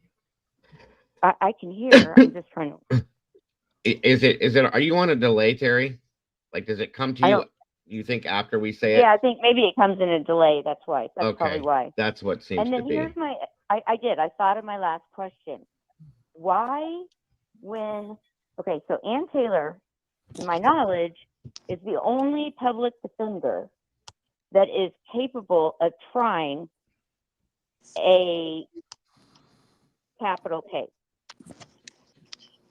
Am I correct on that? Say that one more time. There's 12 attorneys in Idaho that are qualified, that are public defenders to do Ann capital Taylor cases. Is the only public defender in that area that can try a capital case. Am I correct? No. There's 17, isn't there? I thought that my research showed 12. There may be as many as 17. She's the only one. Right. Yeah, they're divided into like districts. Defender. Right. He doesn't get. Yeah, there's from when Sarge said it was 12. I guess I had the number wrong, but there's 12 public defenders that are qualified to try those types of cases in that area over there. Right.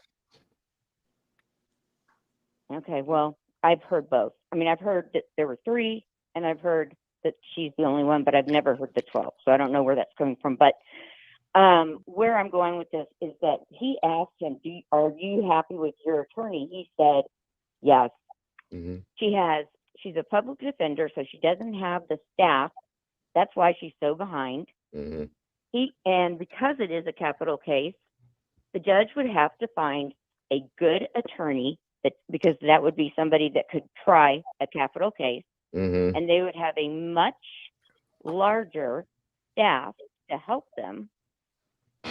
I guess I just don't get it. Why would he not want a better defender? And they would work this is such a huge crime. I can't imagine the pro bono to make a name for themselves. They would do it. That I agree with, and I think we've all asked that same question too. I suspect though he will switch over once all this discovery is done. Okay. Well, there's a lot of questions that I'm not figuring out. And oh yeah, I think that's most people nowadays with this. Yeah, I get it, but I mean, I have not heard any. I try to watch all your stuff, but I haven't heard anything about that. And right. It made sense. I'm like, why? Well, we did talk about that a couple weeks back. We talked about the attorney situation, and why he was, why is he comfortable with this situation? Maybe he just feels comfortable with her, after spending the time with her that he has, and he feels like she knows what she's doing. That's my thought behind it. I don't know specifically if he, has asked for. From my understanding, he hasn't asked for anybody else. He hasn't complained about anything with her, so I don't know. And then again, you have to listen. He did make a good point. Any attorneys would have to have a license to practice in that state as well. Anybody else would. So, that part I do understand. But yeah.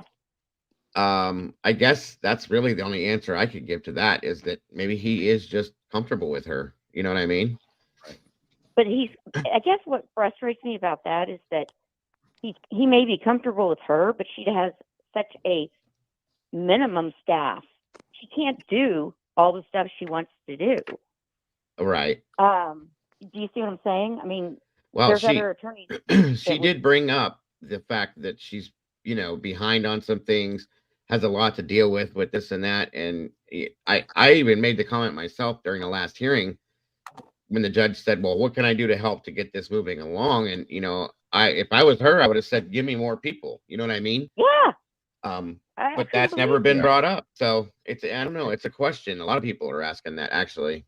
It may come up because she's dealing with 66,300 filing cabinets full of discovery. Strikes me odd. Yeah, like Sarge just said, it actually might come up here down the road, Terry. So don't be surprised if it does. You know what I mean? Yeah. Excuse Excuse me. And that makes me wonder if Ann Taylor is whoever is the bigwigs there, that whatever, She is. in charge at the top of the Right. totem pole. Oh yeah. She Is she is. part of it? Is that why? So they know what he's telling her at all times? I mean, No, I don't have think. to. I don't think that she's in cahoots with the prosecution or the state. I don't know. I wrote down a ton of stuff because I'm like, okay, this doesn't make sense. This doesn't make sense. Right. And they're brainwashing. It sounds like they're brainwashing a lot of people there. So Gotcha. I don't know. That's my thought. I'll let you guys go. Okay. Well, But I thank you very appreciate much you for letting me calling in. I appreciate it. Okay, thanks. Bye. Take care. Bye. Thank you for calling, Terry. I appreciate you. Hold on a minute, guys. Let me fix this now. I hate those headphones. All right, guys. Can you guys hear me okay? Yeah. I don't see us in StreamYard, but clearly we're there, right? We're here. Yeah, everybody's here. Oh, here. Let Okay. me fix it for you. Sorry. There you go. Was that better? That is. You come through clear. You're having no issues tonight. Okay. Well, don't say that. But anyway, I'm sorry. I mean, a lot of people do have those questions. I understand that. I can't follow along with the DNA being planted on the sheath. That's just me, though. That's just my opinion. And again, as I always say, everything we talk about on this channel is purely alleged and 100% speculation. So everybody has the right to their thoughts, their feelings, and their opinions on that, and that's perfectly fine. I personally just don't feel that that's how that happened. I think that would be really hard to do, in that sense, and to be able to pull that off along with everything that's come along this way. I think that's just a little bit of far of a reach, in my opinion. That's all. I won't, I can't say that his family doesn't have money. Like, I won't go that far. You never know. Mm-hmm. Because, Right. I mean, I know that's like, that's part of the assumption on the whole not getting him an attorney thing. But if I'm not mistaken, didn't we hear somewhere that they had one for some reason? So it's like, if you're going to get one for you, I see what you're saying. I can agree with you. And Why? why would you not get one for him? And I'm telling you, like, that's one of the things that kind of, Maybe they think he's guilty. that's what I was going to say. That's the one thing in this that kind of makes me look at him like, you may be guilty, because I know if it were me and I just told my parents, like, I did not do this. Like, I don't know Right. what is happening right now, Yeah. but I'm going to sit here and do whatever I can to try and clear my name. They would not be sitting me there without, like, a bulldog lawyer. You know what I Yeah. mean? Yeah. And then again, maybe he's told his family, no, I don't want you doing that. I don't want you putting up money for an attorney. I mean, it could be that way too. You know what I'm saying? Well, the other side of it, the other side is so like an attorney can't contact him. Right. It either has to be him or his family. Yeah. I think that's that whole scenario that when Tommy and Reverend Cynthia were trying to get a hold of that Gary, I can't remember his name. That the whole conversation that I read was that either Brian or his family needed to contact them, so on and so forth. So Gary Spence. Yeah, Gary Spence, that was his name. Thank you, Cletus. Real quick, Huda, thank you again very much for Huda, that. wow. I appreciate that. She says, I believe that BK is very satisfied with his defense attorney team. He seems to be leading his trial. He goes through his papers with Taylor. Where is the police body cam from the Sigma Chi party? I can't say, hold on. I can't say I completely agree with that. I don't think BK is leading his trial. The guy was not in school to be a lawyer. Good And I point. think just because people hear criminal justice, they think that he's That's not law. That's not law. right. They think he's like this person that knows what the hell to do in a court case. I think that's a terrible assumption. Yeah, the only thing I would think that he would be doing is just telling her what, if anything, that he does know to help him with his side of things. That would be my only thing. Well, there is a channel going out there taking shots at Ann, and but I'm not going to mention the channel, but it's more than one, and Okay. the one person that's constantly doing it is upset that there's nothing going on about the cars, and I'd like to just suggest this: the reason Ann is concentrating on the IGG the way she is because it's the only thing they have. The videos, the pings will not place Mr. Kohlberger at that house at the time of the crimes. So there's no sense digging and arguing and fighting for information beyond what she already has, right? And we can almost suggest that's an accurate statement that I'm making because she keeps coming out saying, I've read the PCA, my team has read the PCA. We still don't know how you identified Brian Kohlberger as your suspect. And now we just got the answer that on the 23rd of 28th of the 23 in December, they gave a Tory paper was given to her. And in that, the FBI tells them how they identified the client. So we can almost safely say it's all about the IGG, right? The TUI document, yeah. Yeah, the TUI letter. So what I'm saying is in all of the things that she should be doing that people are telling us she should do as an attorney, I think really she's already knows the answers to those things. And when you're a lawyer, you must know answers before you ask questions. But in the discovery phase, you're blind to what the prosecution is going to hammer your client with. You have no idea. And she keeps trying to get this information from them. And now that she's got a bunch of it, she's actually got experts approved to look at it. And now she wants to improve investigators to review it, okay, and pursue whatever investigative task needs to be pursued based on the work the FBI did and the other lab and the Idaho State Police lab. So I think she's going down the right road. And I suspect that in fact, she's not so worried about the year, make, model of cars because they don't place Brian at that scene. So in terms of why he doesn't go, why he's satisfied with the public defender, in my mind, just thinking through it, trying to put myself in his shoes, sitting in a jail cell, facing these charges and that penalty, right? If I'm convicted, and let's say I am truly indigent and I can't afford a lawyer, if I'm comfortable with how this attorney presents themselves and I believe in them, I really would have no reason to seek out an outside attorney. And on top of that, I would think that if you fired your public defender for a hired attorney, would that not kind of be a problem if you're convicted and you appeal for improper representation? No, it wouldn't. It wouldn't. Doesn't matter if he's paid or not. He still could do a bad job. But what you're saying is pretty much what happened in the Allen case, isn't it? He's got lawyers that are being paid. Those lawyers aren't public defenders, to my knowledge. The only benefit I could see to Kohlberger right now for hiring an outside attorney is that maybe it would get done quicker, right? Because if he's paying $1 million or, let's say 5 million, they maybe could hire enough staff to handle things much faster. But at the end of the day, if the prosecution hasn't turned everything over, there's really no reason to hire a bunch of staff to look everything through because you're just going to have to do it again once they turn everything they have over.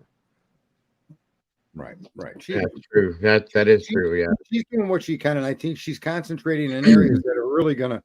If this is all you have on Brian Kohlberger, okay, then this case shouldn't even be going to trial.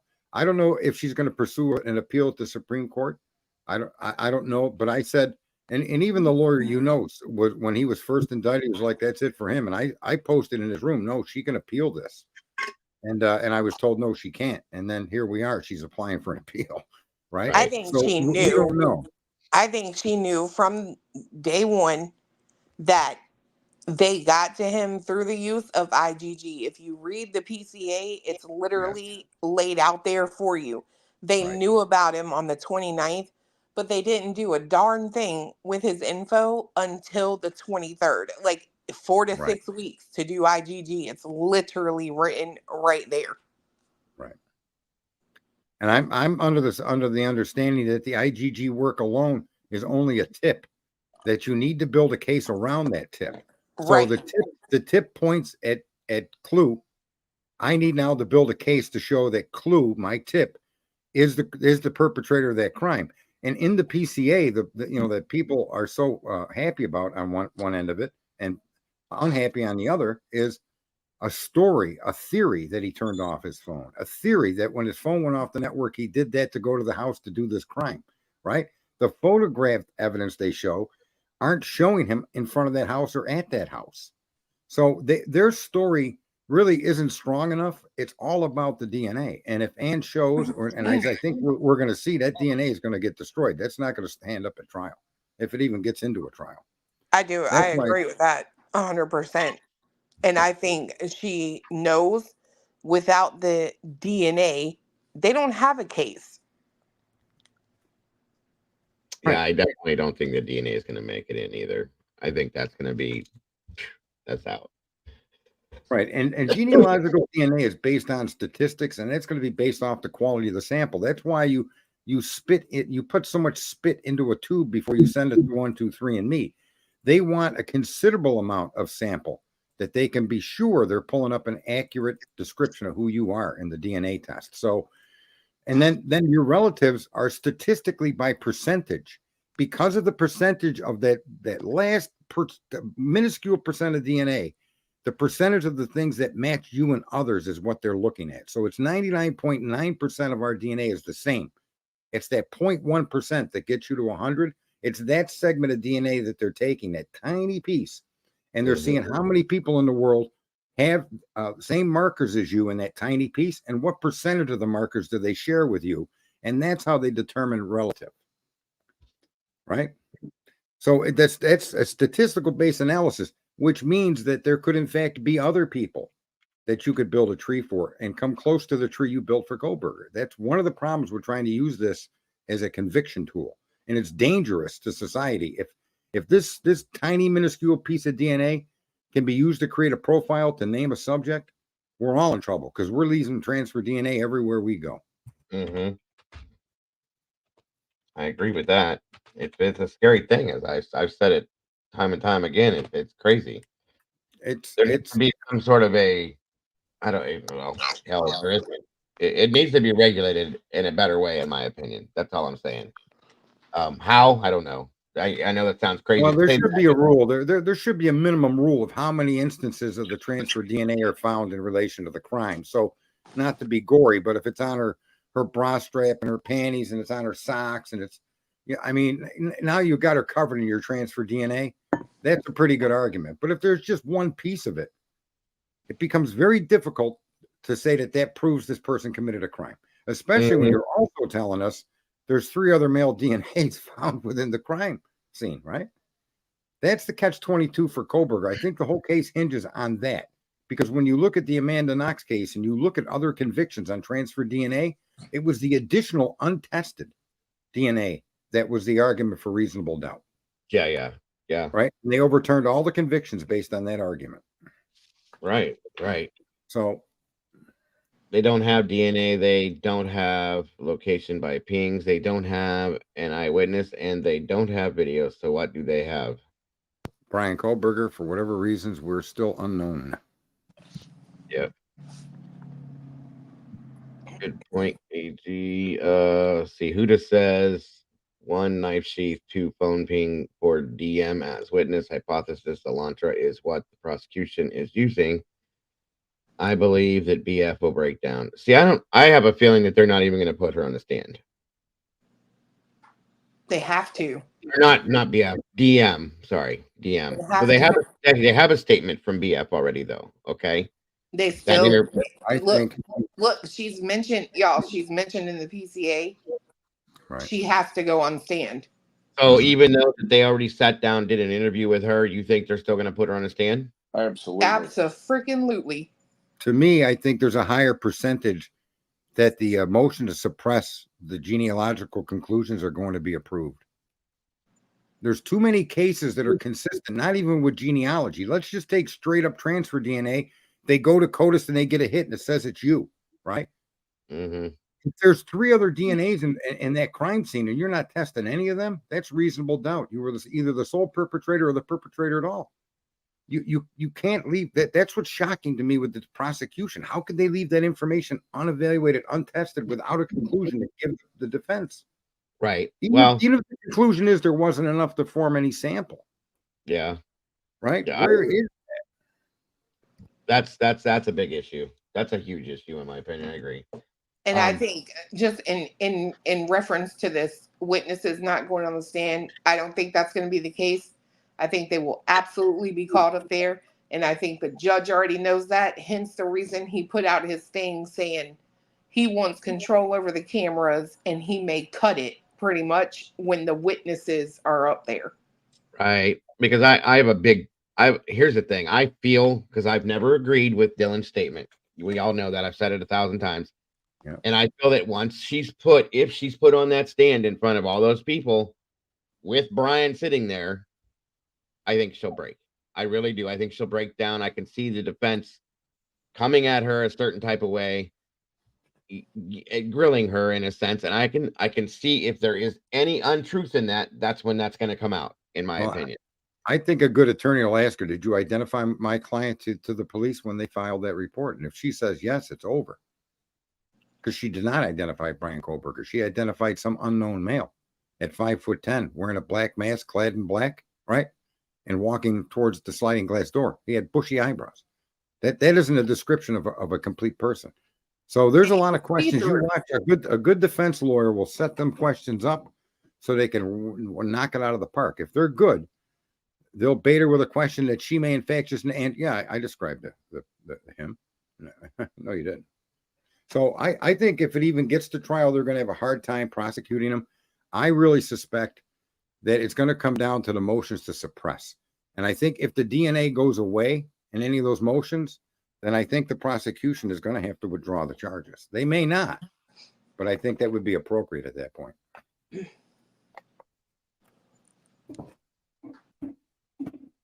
What were you going to say, Clue?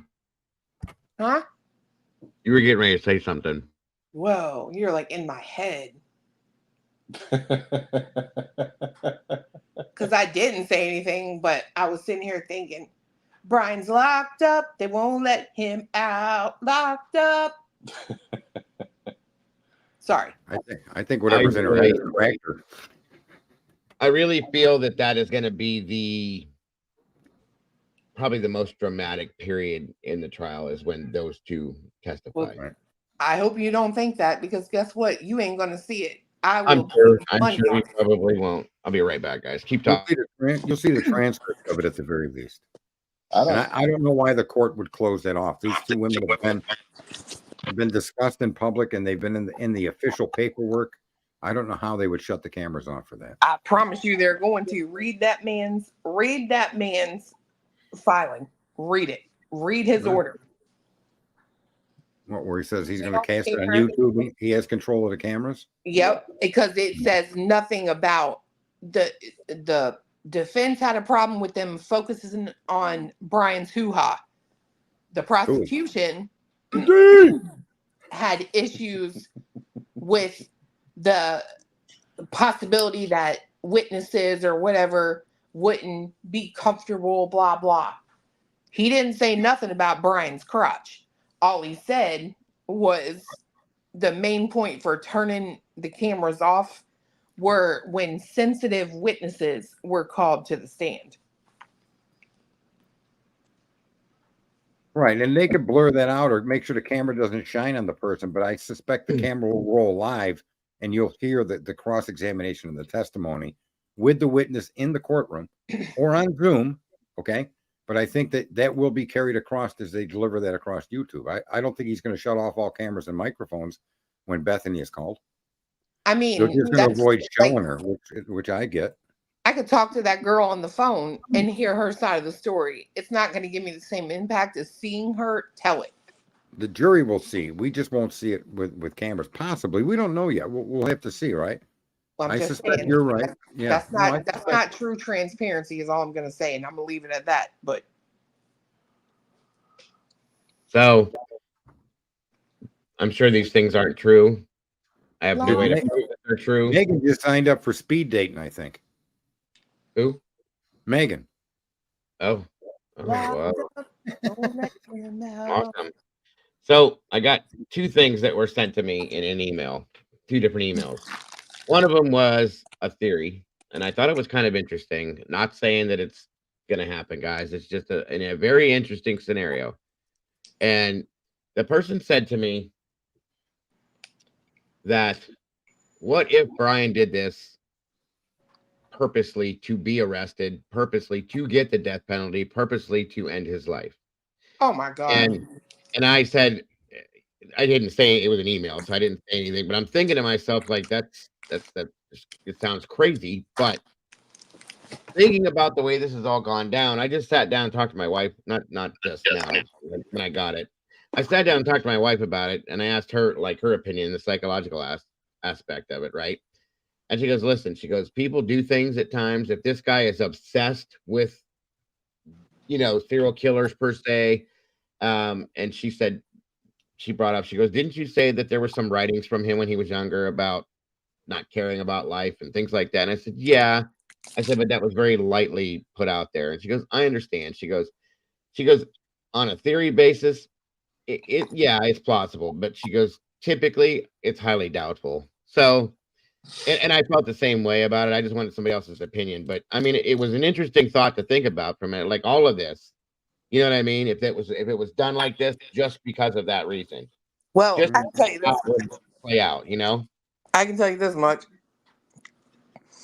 If you people out here right now listening were to get a hold of my journal from 6th grade to 12th grade, y'all be like, that bitch is crazy. You're I not agree. the same person We don't you need to were see journals to in high confirm school. that. Okay, funny. You're not the same person you were in high school. Any of those writings, like, come on, y'all. And not to mention, like, dude, this guy has a car. He can drive. If he wanted to end it, he could have ended it. Well, and if he were trying to get caught, right? If he were purposely trying to get caught because he wanted to face the death penalty and he wanted to make sure it happened, it would not be the situation that it is evidence. Right. Right. That was my Super car, nothing in his apartment. Like He'd have kept his phone on. Yeah, he would have just left his place and himself a bloodbath. Right. Yeah, I think that's a stretch to go to tie death by execution or cop. Usually, folks that are doing that, it's blatant. It's pretty obvious. And I don't know if anybody has committed murders, serial killer murders, to get caught to be executed. I don't know if anybody's ever done it for the reason. I agree. But like I said, this case is so out of the water and so crazy that, like, who knows? You know what I mean? It was something I thought. I will say this. I probably should make a video out of it. But here's a situation that I could see before I could see that one. He's actually innocent. Knows who did it, and the person who did it had that knife sheath and left it on purpose. And they kill him, and he exposes bad police work.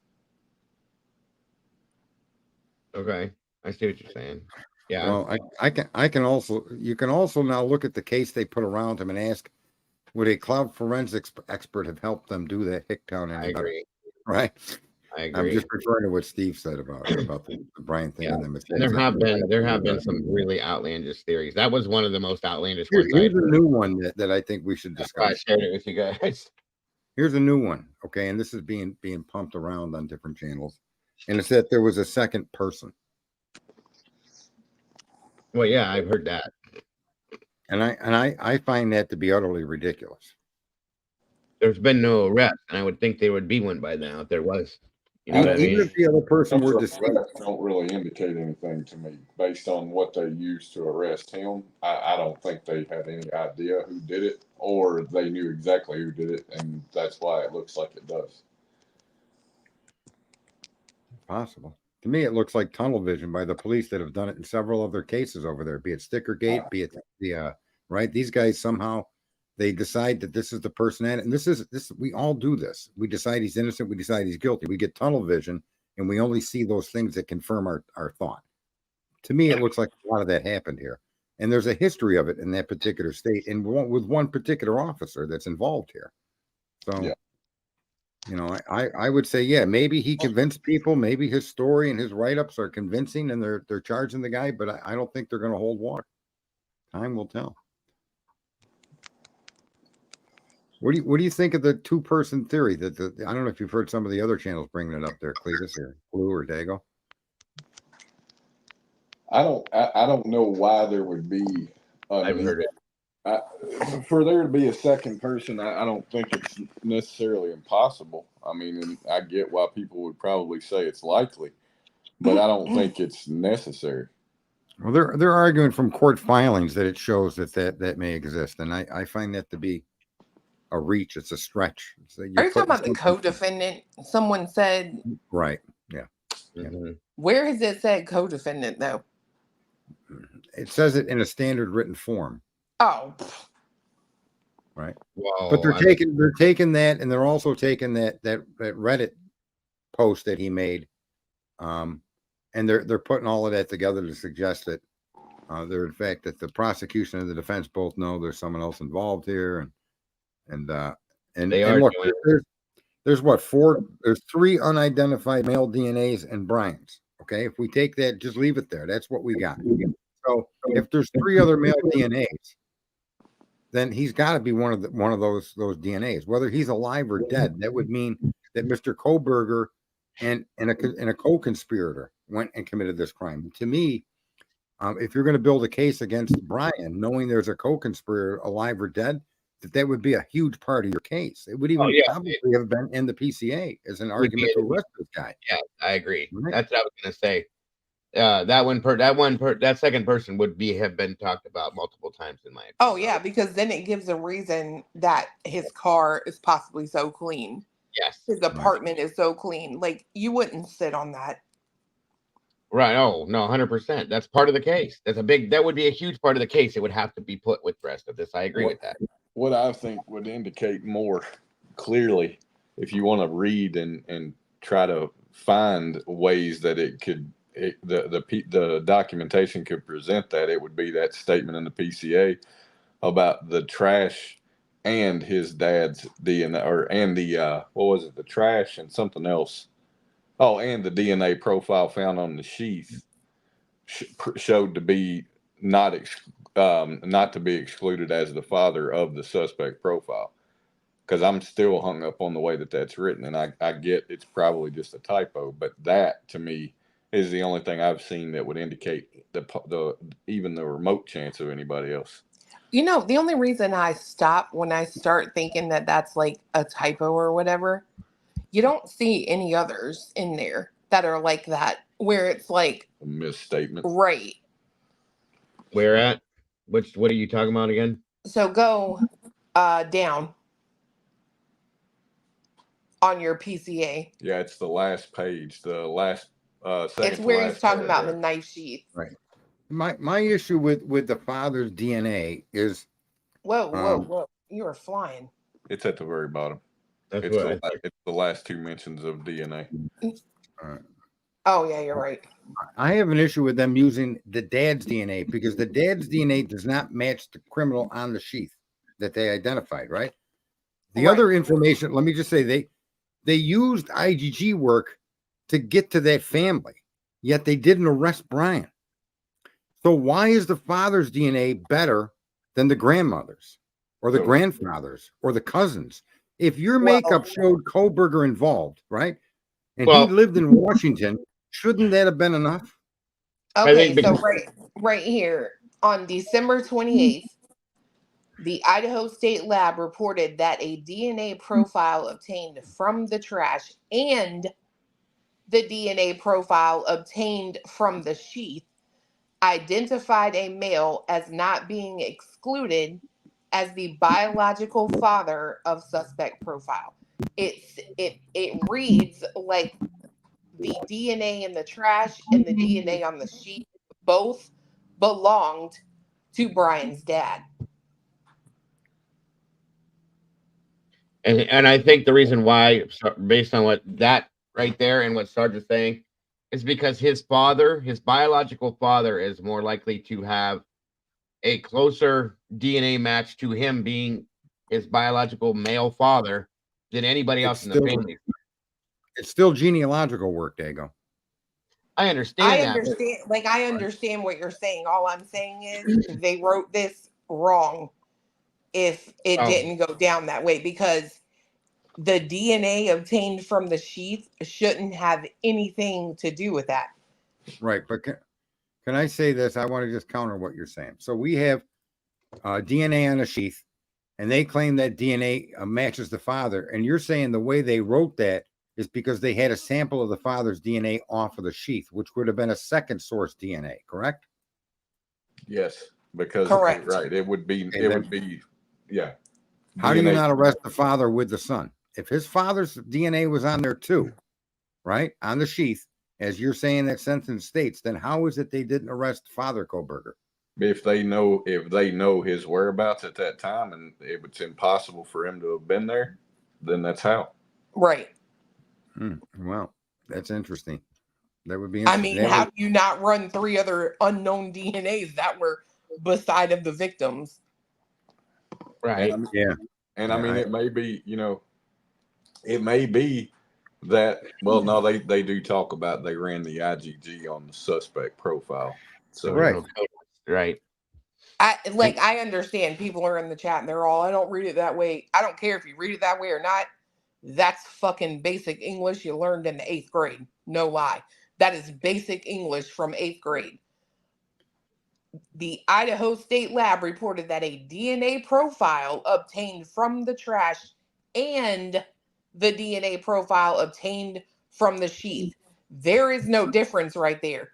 They're talking about 2 separate DNAs, but matching one person. Identified a male as not being excluded as the biological father of suspect profile. If you can't read that and get that, then Well, I think I think the problem everybody has with it is because it doesn't fit. That, like, I think I've struggled with it from the beginning.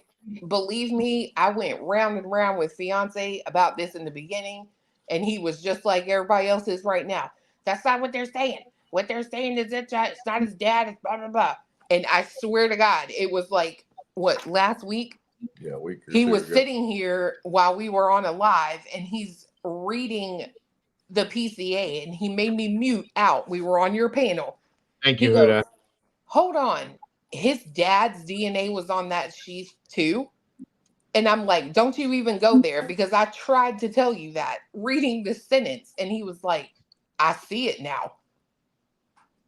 That's exactly what they're stating. I don't think that's probably the case. But then again, I wouldn't put it past. Like, it would be a way to solidify that's Koberger sheath for sure. Well, and I'm not really trying to say his dad was there or involved, but I think that could be it could be a situation where it shows that it's been with him to the point that he and his dad have both touched it. Yeah, I see it written differently when they underline suspect, when they refer to the suspect or the DNA as suspect 1. Right? I thought she said that too, T. I'm so glad that you said that. I remember that's why I threw that up there, because I remember hearing. I thought it was written in this document. They're going to refer to the suspect DNA 1 as suspect or something. But right, they do. So then the question that's where the problem comes in with this statement is the way that should read. If there's only one DNA and that's suspect profile, it should read. Go ahead. Sorry, Cletus. It should read DNA profile obtained from the trash compared to the DNA to suspect profile identified a male as not being excluded as the biological father of suspect profile. Right. It shouldn't read the way that it does at all. Yeah. Even the way it's written, though, I don't derive from that the father's DNA was found on the sheath, because we have 3 unidentified male DNAs, right? And if they would have matched one of them, one of them to the father, that would have been. All I'm saying is, if you cannot read that statement and get that, I don't know what to tell you. Like, well, I mean, I think everybody gets that, but the problem is that that's not what it's supposed to mean, and I think that's where the problem lies. I understand that, right? That's why I say it's probably they wrote it right. Yeah, or something. But it does make me curious, like, as hell. Like, I mean, I can't get past that. The fact that you state the dad's DNA is not only in the trash, but also on the sheath, that makes me curious. You know what I mean? I get it. I Yeah. get it. I mean, if it, if you read it the way that it's written and take it for that, you would look at it as in if Brian did this, then it was his dad's knife and he took the knife from his father, in a sense. Okay, therefore that would make sense as to why the DNA was on the knife to begin with, if the father's DNA is on the knife. But again, knowing what we know that it's not supposed to read that way, and they allowed it to be that way if that's what it is. Well, In fairness, they, we assume that it's not supposed to read that way. We don't But- know anything other than what's Well, in that's the true too. document. Yeah, You you're know? right. They go reduce it some. I Yeah. think the hang up on this particular statement is they didn't use the word compared. I agree. Right? I agree. And that's the only word missing from the sentence, but that word is really, it's explained in the statement itself.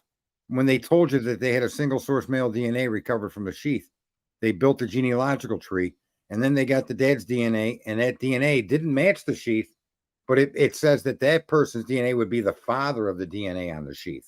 But That's the way I read it. But don't forget, single source DNA does not mean they only found one source of DNA on that sheet. That Correct. means that they found a source that was uncontaminated and had to have been, it was isolated to one person. Yeah. Which, but again, then they did say they had 3 unidentified male DNAs, and Ann hasn't asked for. So my point is, if they would have had the father's DNA on the sheath, they took the trash and found the father on the sheath, right, directly. That's not what they're saying. They're saying that person that is determined to be the father to the sample we have. When you read it, I can't see it any other way, because the only sample they have is one, and it's Brian Kohlberger's. They're telling us, and that this man would be Kohlberger's dad by 99.9998%. Yeah, and that's what I think. Doesn't mean the DNA was on the sheath. It's simply a comparison of the suspect's DNA to the father, that particular garbage DNA collection. And I think that's what you saying up here on that comment, that the dad's is the DNA profile obtained from the trash. That profile could be a paternal match to suspect profile from the sheath. Basically, that the male is likely to be the father of the subject. Okay, so I feel like hold on. That's what it should say. I feel like everyone in here thinks like I'm dense. Trust me, very far from the case. I'm not cocky, but I could be. I understand what it is supposed to say, and I understand the way that they say they got to Brian. However, all I'm trying to point out is that is not what it says. Well, no, yeah. I see it saying different from what you're interpreting it. I understand that, but you're not reading the sentence. If you were, you would get it. You are literally not reading that sentence. Take out everything else, read that sentence, and tell me what it says. Well, it said the item reported a profile obtained from the trash. Where did it go? You moved it on me. You told me to shrink it down, so I did. Oh, well, where did this? Oh, DNA obtained from the trash, and the DNA profile obtained from the sheath identified a male as not being excluded as the biological father of suspect profile. Stop. So they're not saying that right the guy. There. Hold on. No. I see what she's doing now. Wait, stop. Okay. Right there where you said, I see it now. Okay. There you go. Hold on. Okay, let me do this real quick. Hey, don't look. It took you a lot less time than it did me. I didn't read it that way either. I'll be damned. Okay, hold on. Backing up. On December 28th, the Idaho State Lab reported that a DNA profile obtained from the trash and the DNA profile obtained from the sheath identified a male as not being excluded as the biological father of suspect profile. I see it. So where did you get the DNA from? I'm curious. Bingo. No, they got the DNA from the trash, and the suspect profile is hold on, they Sarge. developed. Dago, in what you just read, where did the DNA come from? It came from the father's, the father, basically. That's from how the trash and the sheath. It says obtained from the trash and the profile from the sheath. Boom. Both. identified a male as not being excluded, meaning as being the biological father of the suspect. If you break it into layman's terms, yes, that's how I read that too now. See, So how do you read it? I'm not sure. You're saying that you think that there was Kohlberger's father's DNA was on the sheath and the DNA from the trash were compared? that's how that reads.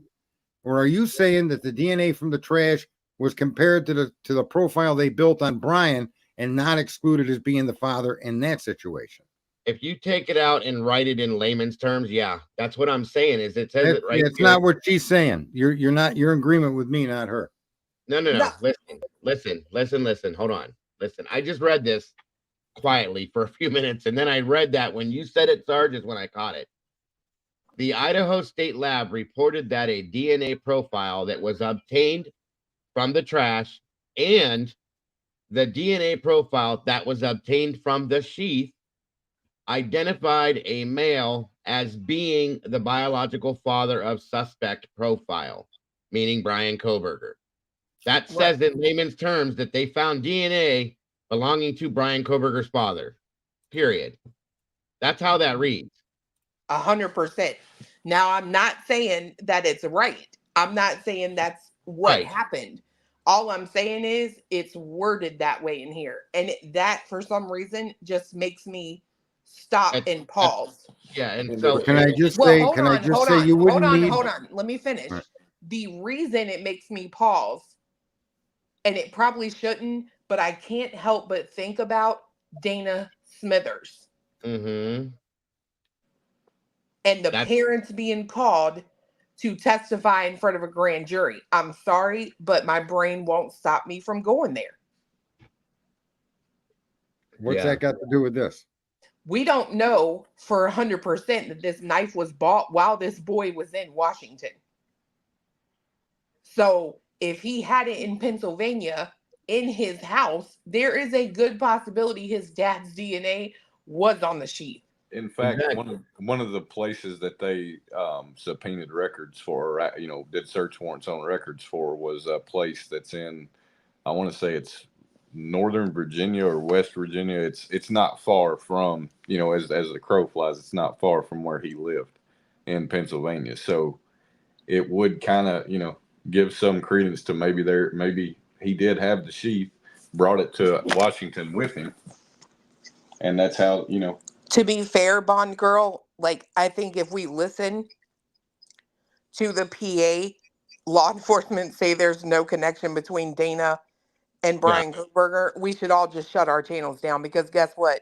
We also heard that both roommates were sleeping on the first floor. If you don't think Ellie lies, well, I'll just leave it. I get that.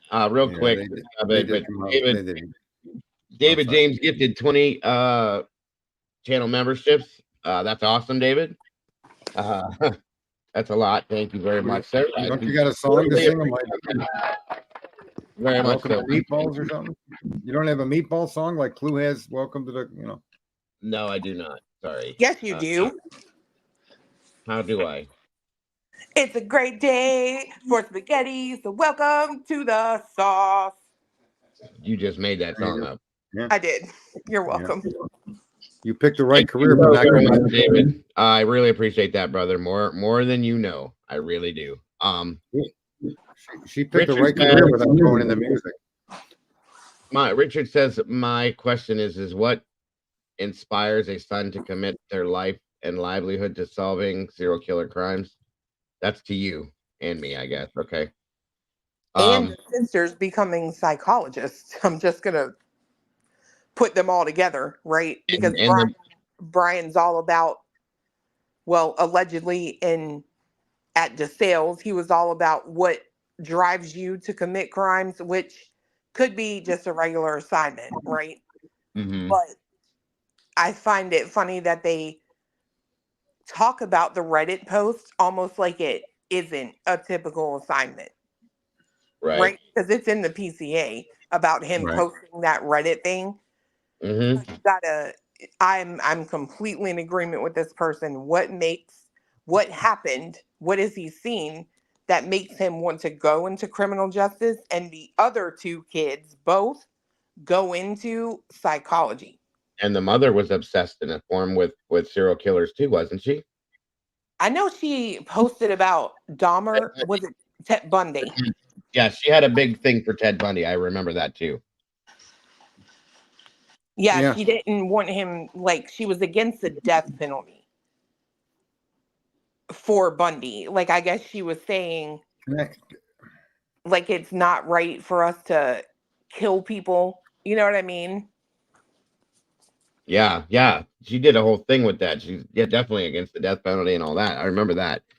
Yeah, I mean, the whole family seems to be, except for Michael, to have some form of, there's something going in that whole family. I don't know if it's just their interests or what, but, I mean, it's just like somebody just said that to Dahlia, I think.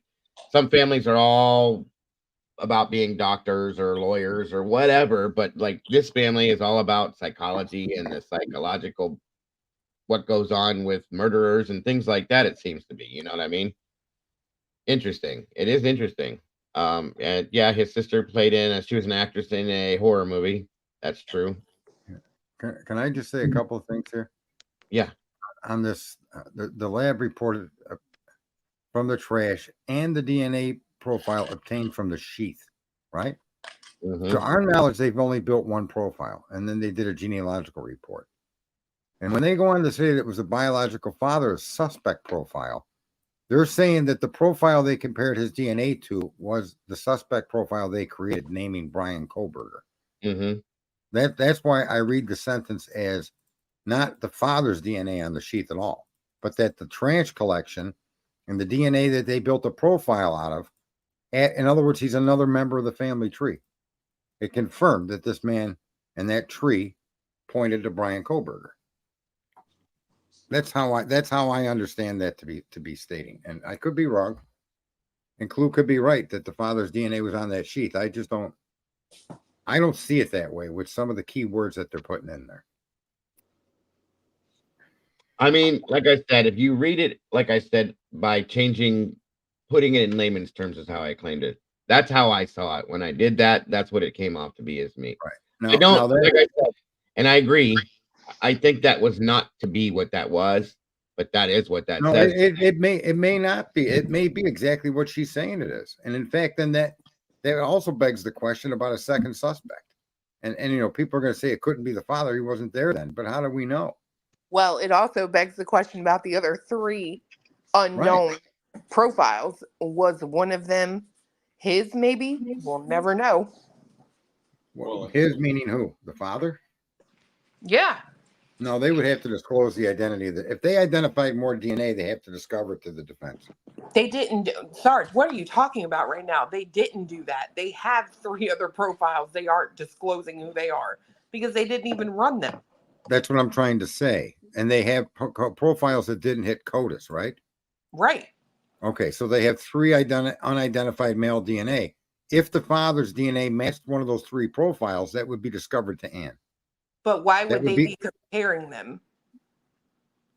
Well, you're saying they found his DNA on the sheath. So, my point is, then they would have not, 2 suspect DNAs, or why would they even have had, if they built a tree and the sheath had DNA that matched the continuing tree, that was Brian's father on the sheath?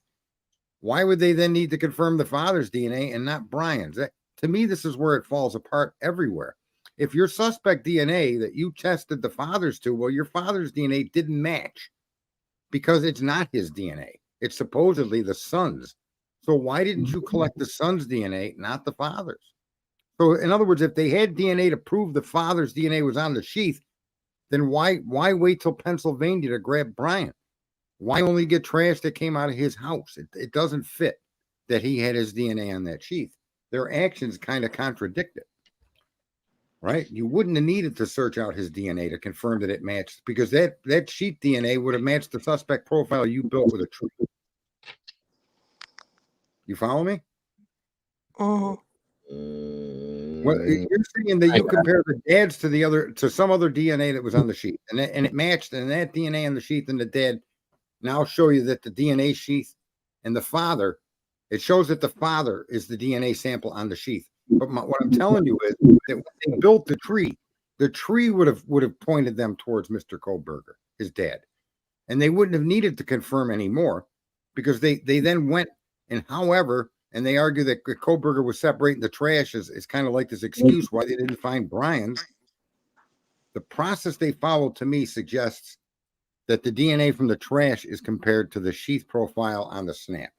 And they determined it was the father, and then they went and made an arrest. That's what it sounds like they did. It's actually what they did. And this statement in here, I applaud you for pointing that out, but I don't know if it's misunderstood or I read it my way, and then you and many read it the other way. Right? All I did was take out the big words, and and I think it was Bread to Kill just said that. Hold on a minute. That's what I did. It says it right there. Well, wrong one. Sorry, it was the one before that. Sorry, bro. Hold on. Where did it go? Where did it go? There it is. Not to be excluded means included. Okay, which is what I did. And the legal wording was very calculated in his opinion. But the first part of that's the most important. Not to be excluded means included. So that's why I read it that way. And I said that. As not being excluded, which means, once again, identified a male as being included as the biological father of suspect profile. I mean, I can't, reading it that way now, the 52 times that I've just read it, I can't read it any other way. Yeah, you can't see it, can you? No, and that's what I mean. It's like, okay, the DNA profile obtained from the trash, which we know how the profile that they got from the trash was his father's, okay? And the DNA profile obtained from the sheath, which was Brian's, identified a male as being included as the biological father of suspect profile, if you read it like that. Mm-hmm. What does that say to you, Sarge? Exactly what I said. When they mentioned a DNA profile obtained from the sheath, there's only one profile that we know they obtained, and that was, and they later conclude by stating that male excluded from the potential from the suspect's biological file. Somewhere in here they do say that from the suspect profile. The suspect profile is Brian Kohlberger's DNA.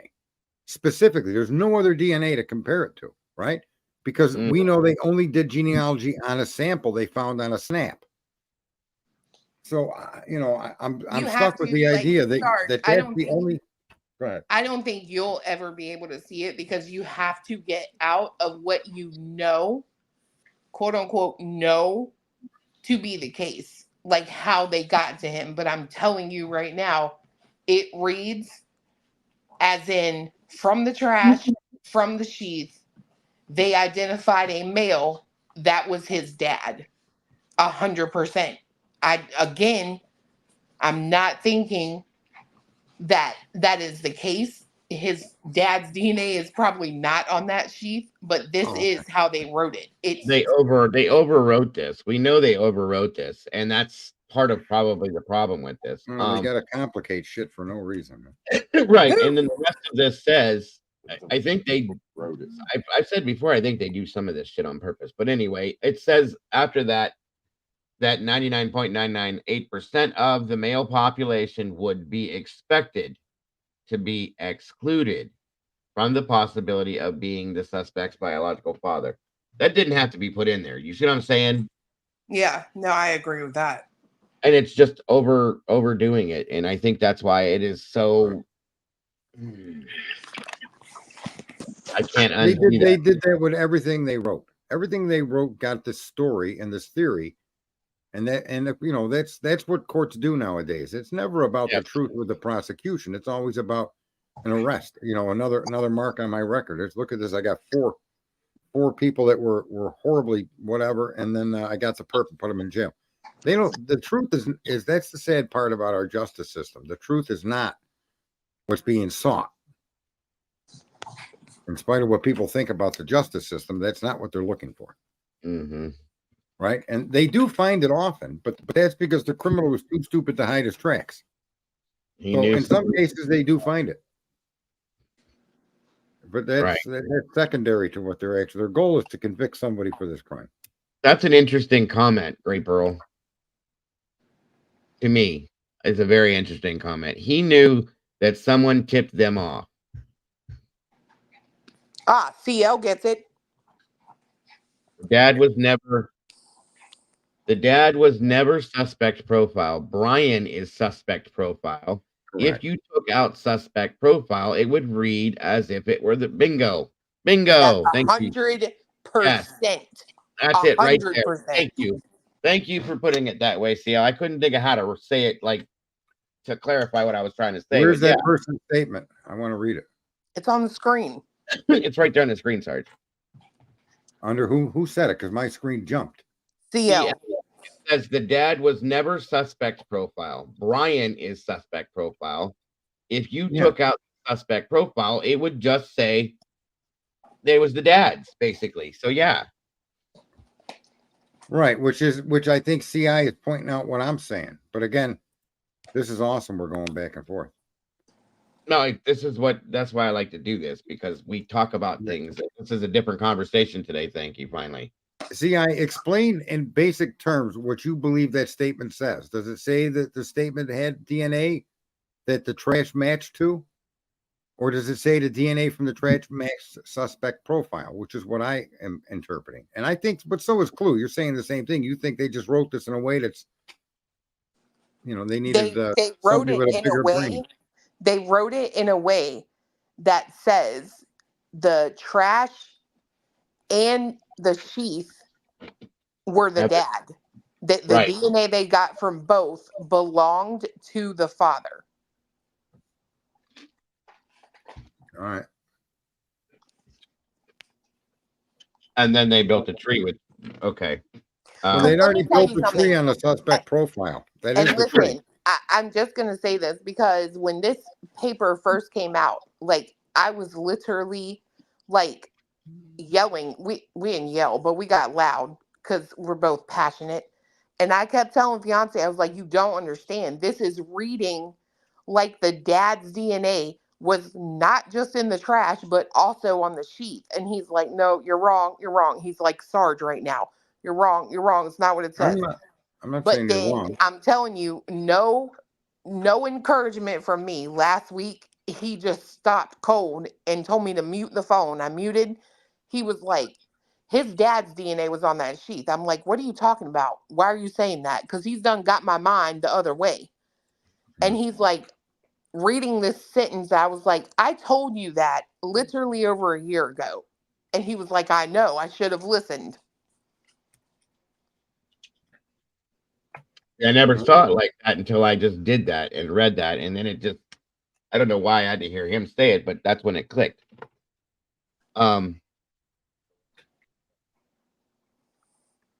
He just said straight up, it sounds crazy. What did Bobby say? Hold on a minute. Yeah, but see, they say, and the profile obtained from the sheath, and they told us in another document that, or they're going to refer to suspect profile as the DNA sample is suspect profile.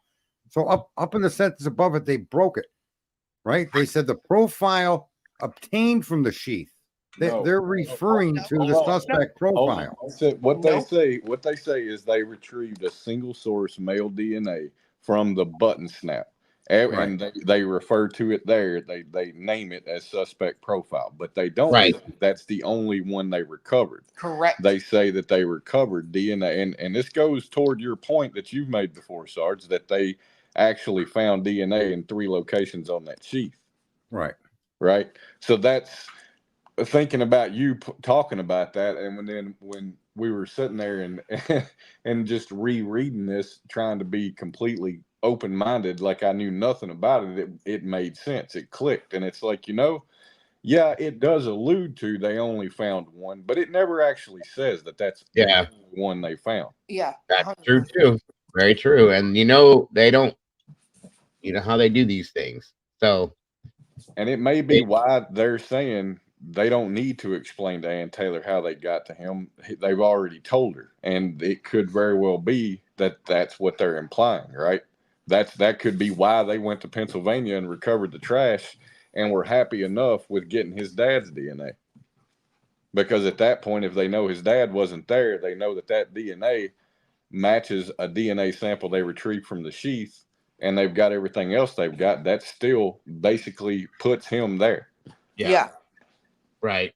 Or puts him having that sheath in his hand at some point, or having. Well, let me just say what it does do is that doesn't even put the sheath in his hand. It puts the sheath in his ownership, in his possession. That's Right? what I mean. Yeah. Right. And that would be Exactly. crucial. That would be crucial to arrest the guy.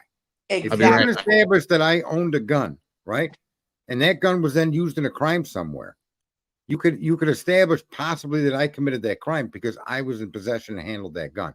It wouldn't be a far stretch, right? So if this sheath identified 2 DNAs, and the DNAs from a family tree showed the second DNA could be the father, I don't suspect you would have needed.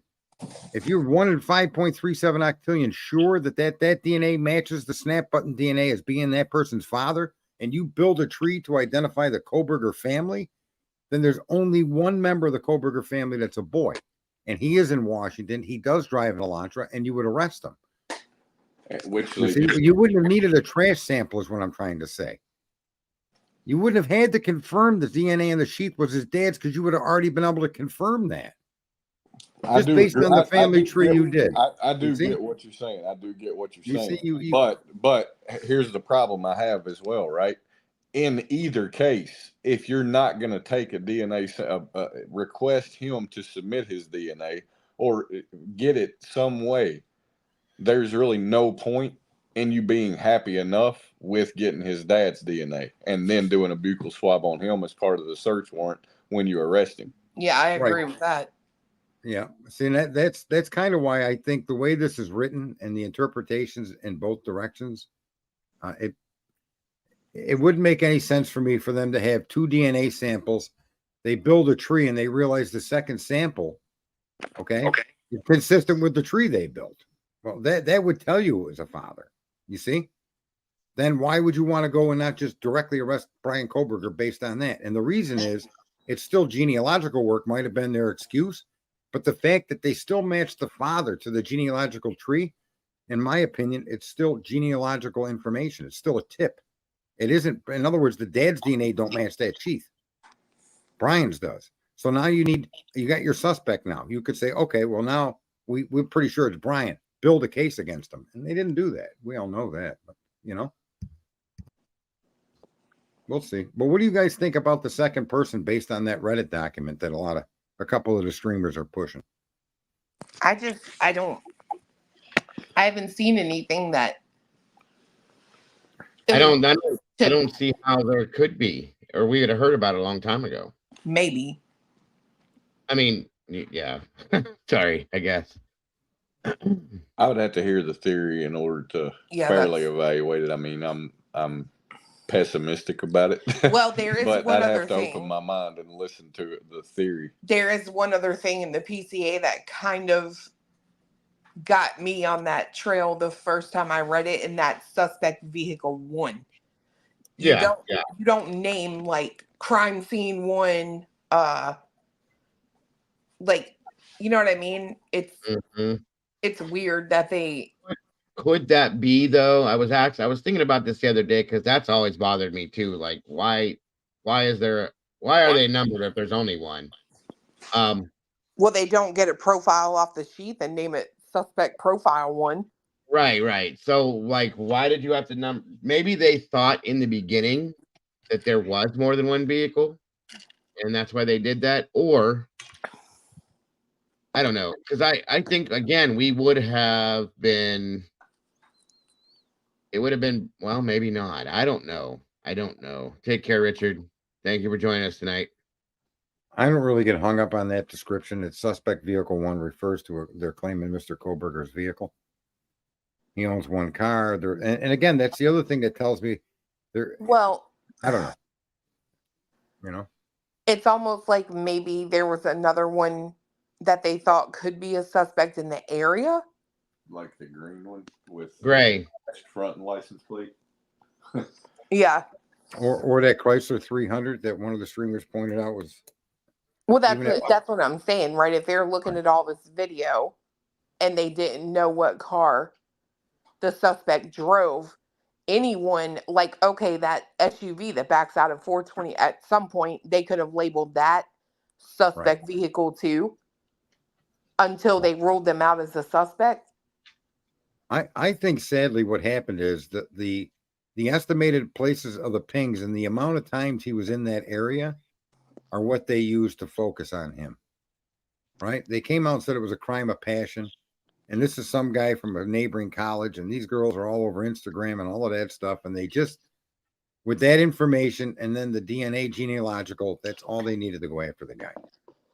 And now we find out from Ann all of this confusion when there's none of the victims' DNA connected to him at all, as far as we know from her statement, and there's no electronic connection to them. So to me, when they got the tip, and even when they confirmed that the father's DNA, that this guy could be the father to the DNA on the snap, okay, then they should have started building the case. They could have approached Mr. Kohlberger.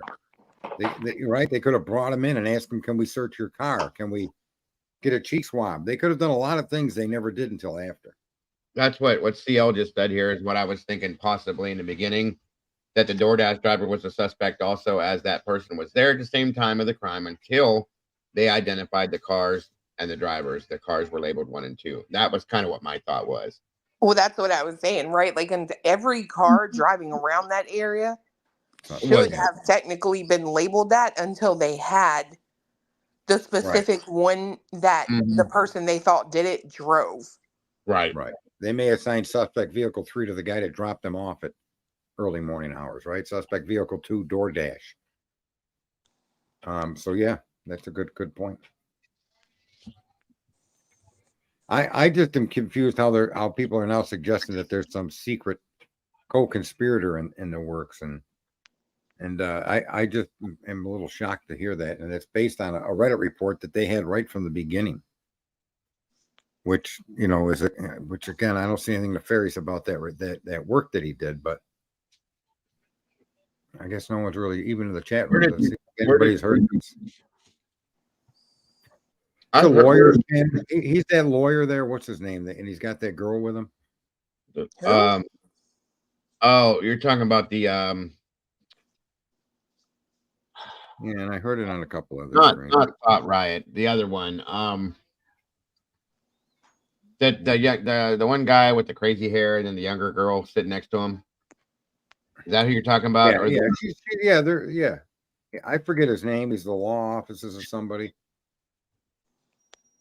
The law offices of Andrew Meyer. Andrew Meyer? Frenzy. Yeah.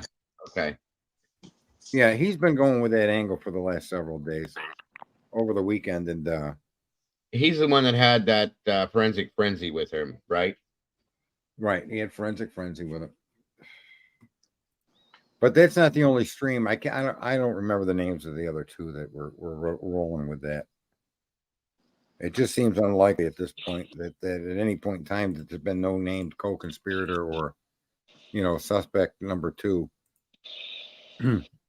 I think even if you were taking a plea deal, generally you get a plea deal with reduced charges. You don't become a secret witness if you were in that house involved in that crime, right? Yeah. You get charged. And if you were no longer with us, because you were in Florida hiking and passed away or whatever the reason might be, then I still think that would be relevant because you'd want to prove that person's involvement with Brian, and maybe it's that person that would then identify Brian at that house at that time. So to me, I don't see how the prosecution could be aware of such a person and it not being part of this case. That was my point. That's what my point was. Yeah, I agree with you on that. Right. Maybe their phone was in their pocket. Right. And so even if they're here or not, it wouldn't matter. Say they went to Mars with Elon Musk. Right. It wouldn't matter. They'd still be included in the case because they were party to the crime. And being a party to the crime doesn't mean you did anything. If you drive me to a bank and I run inside and rob it and get in your car and tell you to drive away, now you're a party to that crime. You don't even have to know I robbed that bank. Right. Right. Yeah. So I don't know. I just don't follow along with the second person. No, I don't either. Tied to Kohlberger. Now, could there have been 2 people, 4 people, a bunch of people that did? I don't know. But any of those arguments are entertainable. But the second a co-conspirator with him just doesn't seem to float.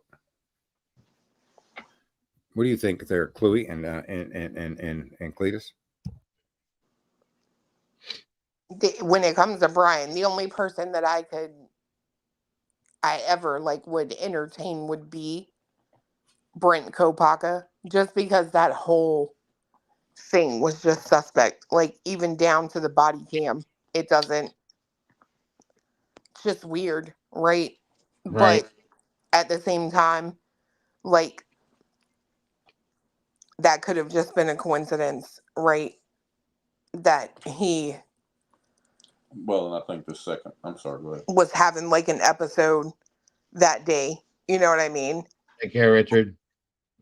And I don't think there's any way that if you go down the route of a second person being involved and Brian being involved in this, that the people that go down that road are not going to end up at Brent, because Well, I'm with you. It's the only possible conclusion you draw based off of who we know about and what we know about. Right? That's where that theory is going to end up again. Mm-hmm. Well, yeah. I personally think the only reason why Brent Kopaka even was brought into this, and this is just an opinion I have, is because with the scenario that was happening with Brent at that time, with them not having a suspect in custody, okay, that the law enforcement was looking for a suspect in a bad way, and that situation happening made them think that he possibly could be that suspect. That's the only reason why I think he was brought into this, in my opinion. Well, I think, and too, with Brian talking about it at the stop, the Indiana stops, which He didn't know who was shot though. Right, but I mean, he was like, to me, it's that we knew who was shot. You know what I mean? So people are going to be like, "Oh, well, We that's knew watching weird." that clip. But at the same time, he's a student. He would have gotten the alert on his phone. Right, and he would have had the ID. He would have no idea who it was as well, right? Right. Other than there was a man shot and killed. Yeah. Yeah, and I want to say this just so people in the stream understand. When I say a person may not be with us anymore, could have came from, I'm not referring to Mr. Kopaka at all. What I'm doing is I'm pointing out that if there were a co-conspirator, that they were going to depend on information they obtained from the co-conspirator, there would have been mention of this so far. There'd have been some knowledge or some transfer of data that would indicate solidly a co-conspirator, because that person may be the way they identify Brian, because that person would have had to have been involved, right? So when I say he could have passed away in Florida going hiking or something, that's what I mean. It could be anybody. I mean, I'm not referring to Mr. Kopaka at all. I know he's deceased, but I was using the deceased as an example, not to point out Mr. Kopaka. I mean, all I can say is the minute you hear that there's like no victim DNA in that car, it's like it had to be somebody who could, well, around the area, who could get there on foot, not be seen on any camera driving. Right. You know what I mean? Well, or they never passed that. Right. Like Linda, well, if the Linda Lane footage is real, they never passed that camera. In fairness, though, the document says lack of DNA evidence. Complete lack of DNA. Oh, yeah, that's right. That's right. You're right. Yeah. So, and that's why I think their tunnel vision dragged them into charging somebody that they're now doing everything they can to solidify a charge and to justify it at a trial. I don't think I agree. They're gonna hit that barrier of breaking reasonable doubt. Right, because when you think about if Enon Harsh is telling the truth, right? Look at the way he was. I love you. He was investigated and looked into. Where were you last night? Did you hear anything or see anything? Okay, have a good day. Like, that's crazy. Right. He also inserted himself in this shit and didn't have to. So tenfold, and will never say Maddie's name. He doesn't say Maddie's name one right time. there's Who are we something. talking about? The fire stick, the juggling Eden, fire guy. the neighbor guy that lived next door, Eden Harsh. Oh, okay. Yeah, again, I try to stay away from trying to solve who did it, because there's so many ways to look at this. It's there's no such thing as infinity, but it's getting there. Right. Yeah, and there's a lot of the theories are, like I said, people are getting bored. Okay, people don't have the patience to want to wait for this trial. I mean, that includes me. But we just got to be we got to be logical with it, honestly, guys, because it doesn't. Hell, we could all be completely crazy wrong, and some weird, crazy, wild shit's going to come out during the trial. I don't know, but I don't think so. I don't I'd like think to so. see. I think the 28th. My hope is that the deadlines for certain important things Yes. are reasonably timed, so that you're not saying discovery has to be completed by December 2024. How about if we get discovery completed by June 1st? Something reasonable so that it doesn't keep dragging out. I agree. I do agree. Oh yeah, he came back, Twizzle. He came back. He went to California for a short period of time and came back. Then Nevada. Yeah. Oh yeah, he went to Nevada too. That's strange. Same place as The same place the witness was. That's any funk. Yeah. Yeah. Isn't that strange? No, not if you're a cop. And on this case, it's not strange, but You're probably where in Nevada did Kohlberger go? Do we know, or just the state? They just say Nevada. you're talking about Enon? Enon Harsh, not. Oh, I'm not. sorry. Yeah, I'm sorry. He went to Cali. He went to Nevada. Excuse me. I think that's it. Hey, Mandy. Yeah, and you're probably right, Mandy. Your grandchildren will have to report this to you. You're not lying. Yeah, this is so. My granddaughter will probably be covering this. Yeah. Right. Right. No, go ahead. I was just gonna say it's no matter the outcome, this is going to be a case that is looked at and talked about for a long time. Well, okay. Like they said during the hearing, that hit me hard because it's true. If he gets convicted, the next 30 years, I'm telling you, it's going to go on and on and on and on. Yep. Unless somehow it won't matter if he's convicted or not. It's going to go on and on and on. There's already. Oh yeah, that's true too. I was just saying. What if he gets a hung jury? Well, that's probably more likely than a conviction and or an acquittal. He gets a hung jury, they could bring him back. Well, they already stated in that one document, that's not going to slip my mind at all either, where they said, regardless of what the scenario is, basically in layman's terms, that he will not be leaving their custody in some sense. That's going to repeatedly, they'll file it until they have nothing to file on. Right. And like a lot of cases, only half of the murders in the United States get solved. That's a sorry statistic, but it's a fact. Right. It's the thing with this case that gets me is we've seen thousands of murders happen, the trials, the cases, things like this, so on and so forth. It's so crazy how elusive this one is in some senses, if that makes any sense the way I said that. Okay. The every bit of this case is completely upside down, inside out, turned around. I mean, it's elusive to people in so many ways that even I think if there was no gag order, I was thinking about this the other day. I still think that it would be a mess. I really do. I don't think it would be as much of a mess. Not even Not close. as much, no, but it would still be a bit of a mess, I think. I think it would be just simply because I get it, right? Like people, like you say, murders happen every day, but this one, like, I think a lot of it stems from, man, the like cojones to like go in there and do 4 people at one time. Like that's almost unheard of, Yeah, especially by one person, allegedly. You know what I mean? Yeah. That was the biggest thing with this. I think that's what shocked everybody into the point of going, oh my God, like, what is this about? You know what I mean? That was the big part of this. I agree with you. Well, and a lot of us have been those people, like in the prime of your life, just living every day, like living it up, right? You know what I mean? So Yeah. I think it resonates with a lot of people, just, and Well, even some who have kids that age. that's it right there. A lot of us have kids that are that age. That's where that came into, like, everybody was just kind of like, oh my God, you know?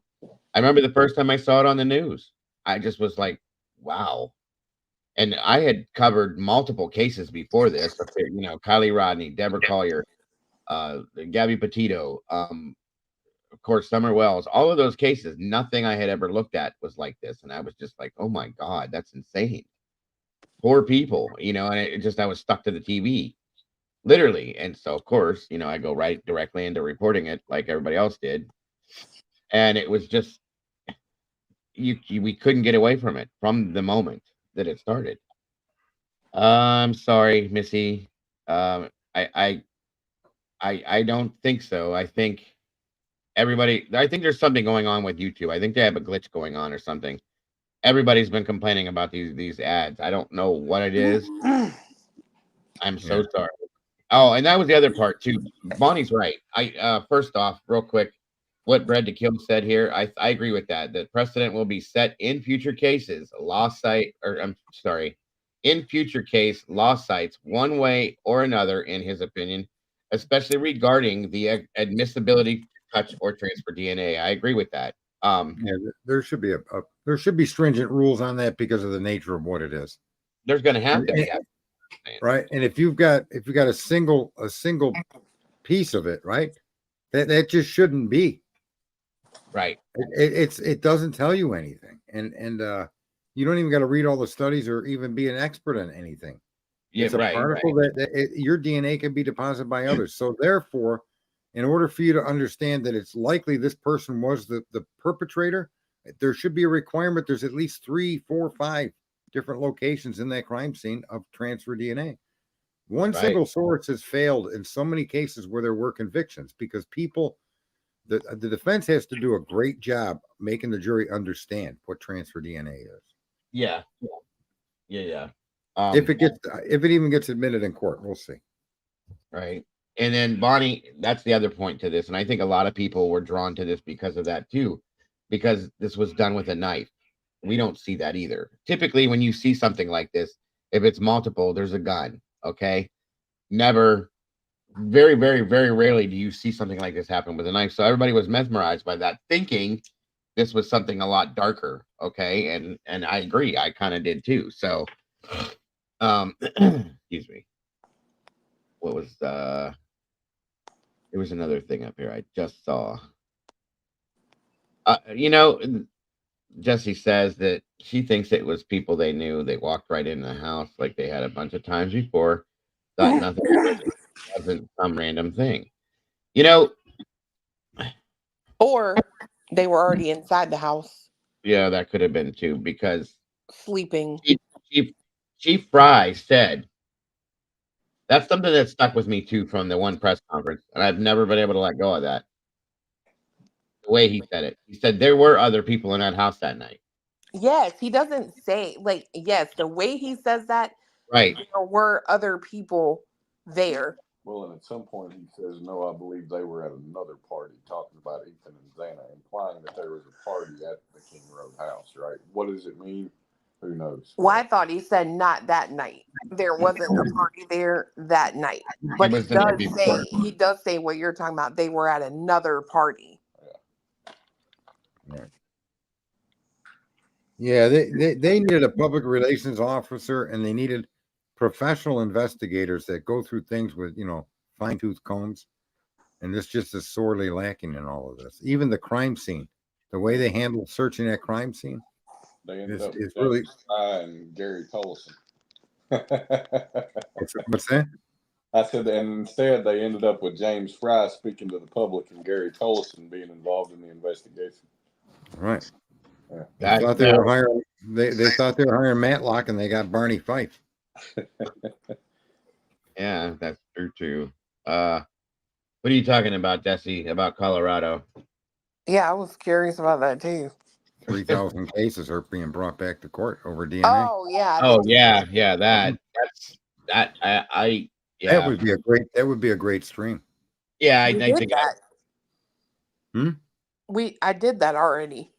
Oh, I'm sorry. I'm sorry. Oh, good. Thank you though for letting me know that you don't watch.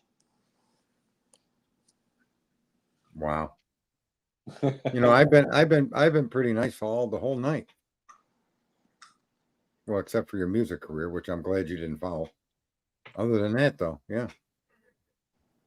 What Even music Dago, career? Dago can attest to that, right? Dago, I've been nice. Well, I was out. I was missing for a few minutes, so I don't know what what He happened then. wasn't. He was really mean when you were gone. But while you've been here, he's been nice. Yeah, Uh-huh. I guess. Make sure. Could be. Oh, I guess uh-huh. so far. Just You know guys what, are- Sarge? Sometimes I really just want to slap you with my D. You didn't hit me with no D. Typically, when the multiple unaliving occurs, it involves I multiple. can't even talk to D about with Right, him. right, 'Cause exactly. I respect my son. That was another thing too. Like I said, there's definitely not just one weapon that they're looking for, and I don't. That's another thing too. I don't think there'll ever be a murder weapon brought into, found, brought into effect. So that is true. The dad questioned the injuries, and they are saying there could be hundreds of innocent people in prison. Yeah, I agree. Have you seen that Dago Jack's hands being bruised? Like, I don't know. I used to have like eagle eyes. Sometimes it's still How did you see that though, Paco? Because they say at that memorial he was holding a piece of paper, and I went and watched it, and I'm like, yeah, I'm not seeing that. No, people they blow these pictures up and they get pixelated and they see things that aren't really there. Shadows. Right. And what people don't realize is any digital device attempts to fill in the pixels, Listen, even if it doesn't see it when it snaps the picture. If it's within its scope of vision, it tries to fill it in.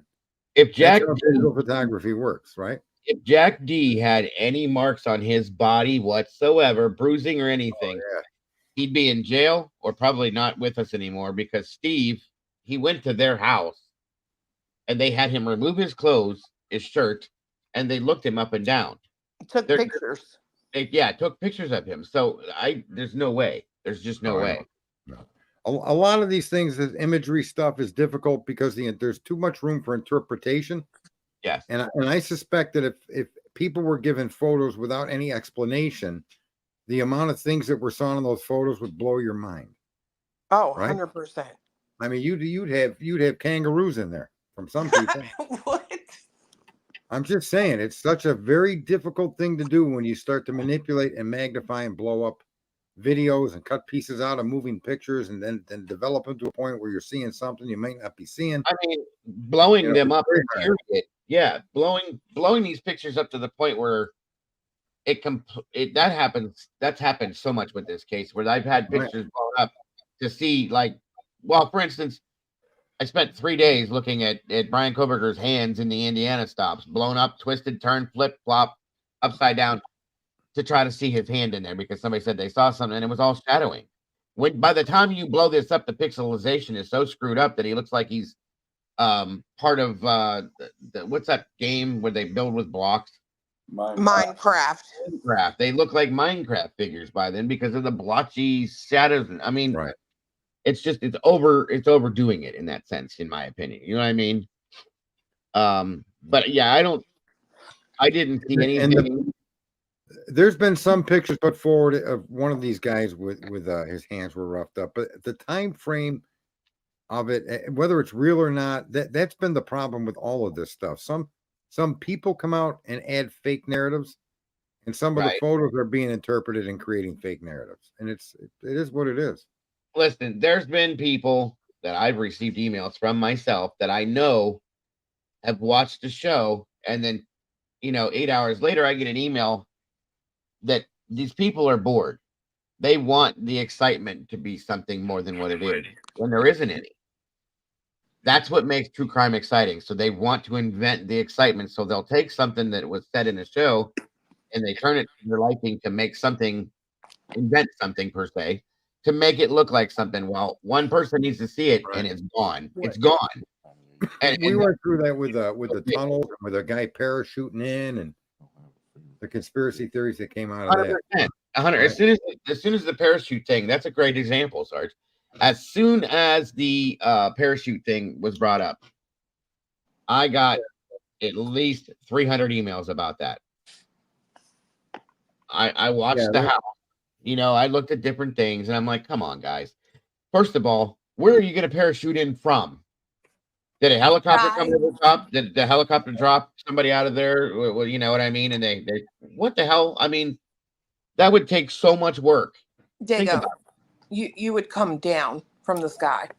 Shut up. I'm talking about you just pop, poof, you're in the sky all of a sudden, and you just, you know, have a parachute on. No, you'd have to be dropped from something, an airplane, a helicopter. God didn't drop somebody on the balcony. You know what I mean? I know jetpacks. Yes, that was talked about too. Jetpacks. Really? I mean, some of these kids' parents have money now. Don't act like one of them don't got no helicopter. But the thing is the work it would take to do something like that. Nobody's going to spend that kind of time. And what the fuck, guys? What are you going to do with the parachute when you get there? You fold it back up. Where's it going to go? In your backpack. You wrap it around. Oh, okay. You wrap it around yourself to protect your and not have any DNA from the right. crime It's like scene. bubble What I was wrap. saying, you know, the logical stuff, the commonsensical shit. Come on.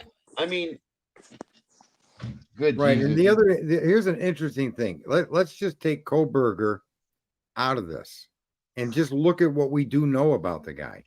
And there just isn't anything that says he comes off as the kind of guy that would do this. Right? Take away the crime and look at his little life story that we know. Yeah, he got caught up in drugs, but he recovered. Then he goes to that DeSalle University, and their top teachers referring him to Idaho, right? I mean, Yeah. it's like the guy did the 12-step program and came out the other side roaring to go, and he took off, and he's still running. And then all of a sudden, we're told between those goals and accomplishments that he's pursuing, the fact that he drives late at night, and he's got a neighbor. There's a neighbor on camera saying he was always up late at night. Sometimes he would even vacuum. So you've got all this information about the guy that if you take it into the context away from the crime, he's just some American guy. He's just some dude. And then he's got a friend that used to go running at night with him all the time. That's normal. Right, but again, take him out, take the crime away and look at Brian Koberger individually and say what in that story indicates a man that's an incel, a man that's a danger to society, or a man that would even do this. And that's rarely does he get that kind of view. And I think that should be made more prominently pointed out to people. Every time you think of that name, your context is the four unfortunate, passings that took place. But again, you take them away from that, and it'd be like looking at any one of us in here. We've all made mistakes in our life. We've all climbed above them and moved on with life.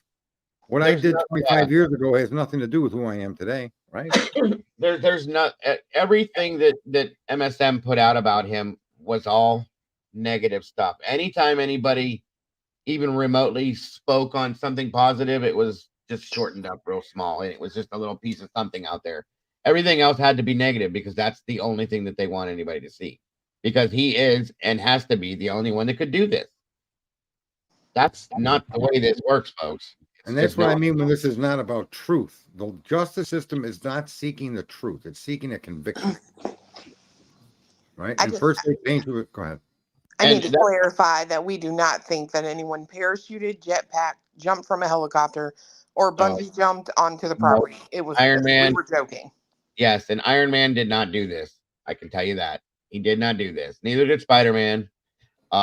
There were no helicopters or planes flying over Moscow that night, dropping people in. Okay. We all don't slice animals up. That was he's never done that though, Paco. There's nothing showing that Brian Koberger ever did anything to any animals. Right. Nothing. Okay. Nothing. There's none of that. The only thing that they've proved that Brian Koberger has done thus far is stole his dams his sister's damn cell phone. Okay, that doesn't make him a murderer. In high school, mind you. In high school, mind you, yes. And he was hooked on heroin when he was 18. Right. That was 10 years ago, 11 years ago. Now, it doesn't mean that somebody that if you take him as an individual, it doesn't mean someone from that particular background and that experience couldn't be a mass killer. It's not saying that at all, but it's also something that should be considered from both sides of the fence. Do you think that his schooling was based just so he could commit an act like this, or do you think his schooling was because he straightened his life out and he had a career goal? Right? Like the rest of us. I'm just saying, like, have we ever seen, no lie, think about this, have we ever seen Brian Koberger and Batman in the same room? No. Depends on the picture you're showing me. I probably could see it. Well, Batman could be. Or it depends on what drugs you're on. You might be able to see anything. You know what I mean? And since we know DNA doesn't stick around on brass very long, it couldn't have been Iron Man, because I'm satisfied at least some part of his outfit is made of brass. Yeah. Another good point. So that proves that, right? Could you imagine being in charge of air traffic control? Oh my God, Mandy. Always. I mean, these things just don't jive with me. Just like I can't get down with the tunnel thing. I know there's tunnels on around that school. We all have them in every state, just about. There's no tunnels under that house, you guys. I'm sorry. I looked and looked and looked and looked, and quite a few other people looked. Nobody can find anything under that house. There's no tunnels. And again, I'm just going to point out for the 800th time. Obviously, people out there have never been harassed by the police. If these kids could go underground and party like rat kings, why would they ever do it in their house? Thank you. To be harassed by the cops. Thank you. Or why would they move between areas of the campus with open beer? Just go in the tunnel. Right, walk underground. Especially in the wintertime where it's going to be warmer underground. Why wouldn't they? You know what I'm saying? Yeah. Pics of Jack's enjoying carving up animals. Where did you see this stuff at? They're talking about Showalter, that picture of him with something. Okay.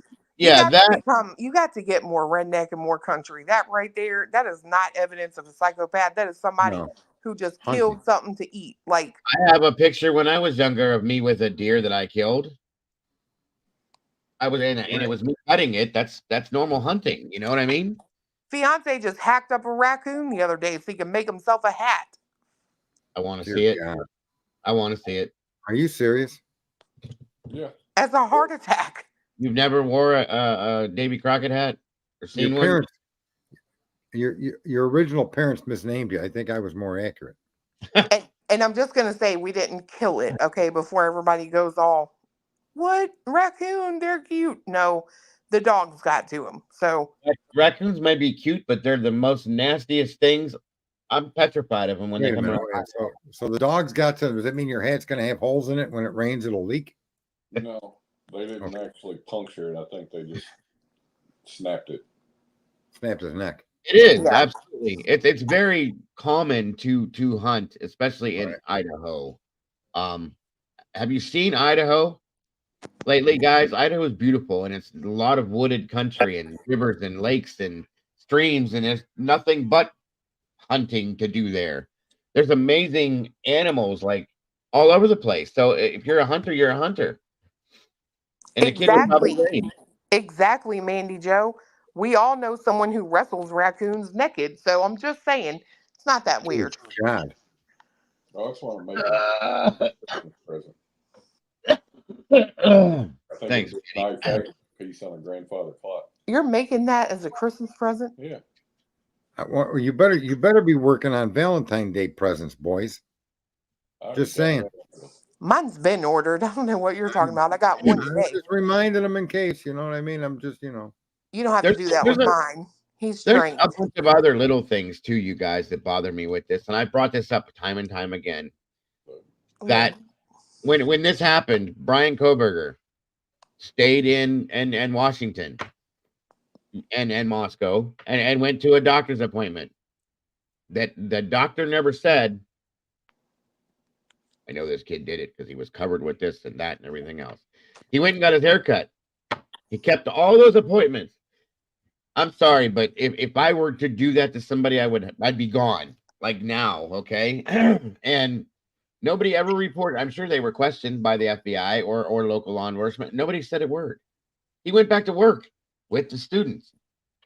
You know what I mean? Nobody noticed any marks on him, bruises, anything. I mean, and those things bug me too. I would imagine that somebody that did something like that would have some form of proof, I guess you could say. And then I think they even interviewed people that he went to school with or worked at the school with. Right. That said he was a little bit more talkative and seemed happier. Is that what was said? Or in a better mood?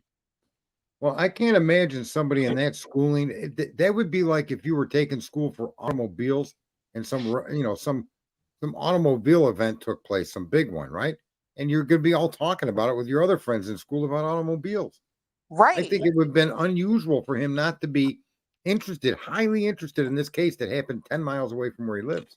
Oh, I would be more suspect about him if he never mentioned it, because this is something, Right. and like, you would probably be upset that you weren't on the case. Yeah. Right. Yeah, that makes sense. And then I had something else too I was going to throw into there. Right. We don't see anybody suggesting that he tried to get in contact with the police and help them solve this. That's typical of what a lot of these killers do, right? Well, why would he? I mean, yeah, like- he wasn't seen after the day after this happened. That's another thing I looked into about other per se killers and the psychological aspect of it. He never was seen or pinged around that area after 9 a.m. the next day, was he? Allegedly, no. Allegedly, no.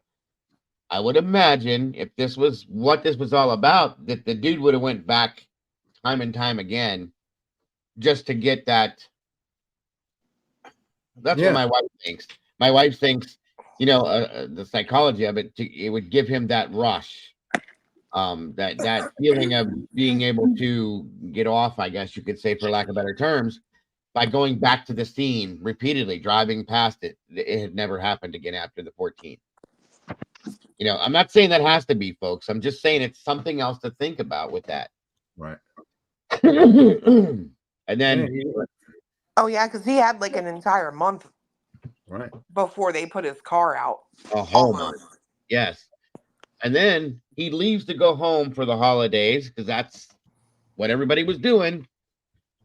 And he left some stuff at that apartment as if to say, in my opinion, that he was coming back. He certainly was. It was the end of the semester. It was holiday break. Right. And the whole shower curtain thing. That trip was planned months before. His father showing up in Washington to go home with him. Right. Was said to have been planned well before they actually did it. Right. And the whole shower curtain thing, everybody made a big deal about that. Listen, I can attest to this. I am OCD very badly. Okay. And I'm not crazy, folks, but I have the exterior shower curtain. It's cloth that opens up like a curtain. And then I have two of the vinyl cheapo dollar store things inside to catch the water. Do you know how often I change my shower curtains? Every 3 months. Because I live in the country and I have well water and we get that lime scale buildup and stuff like that. And it's just not, it's easier. They're cheap. You go throw them out.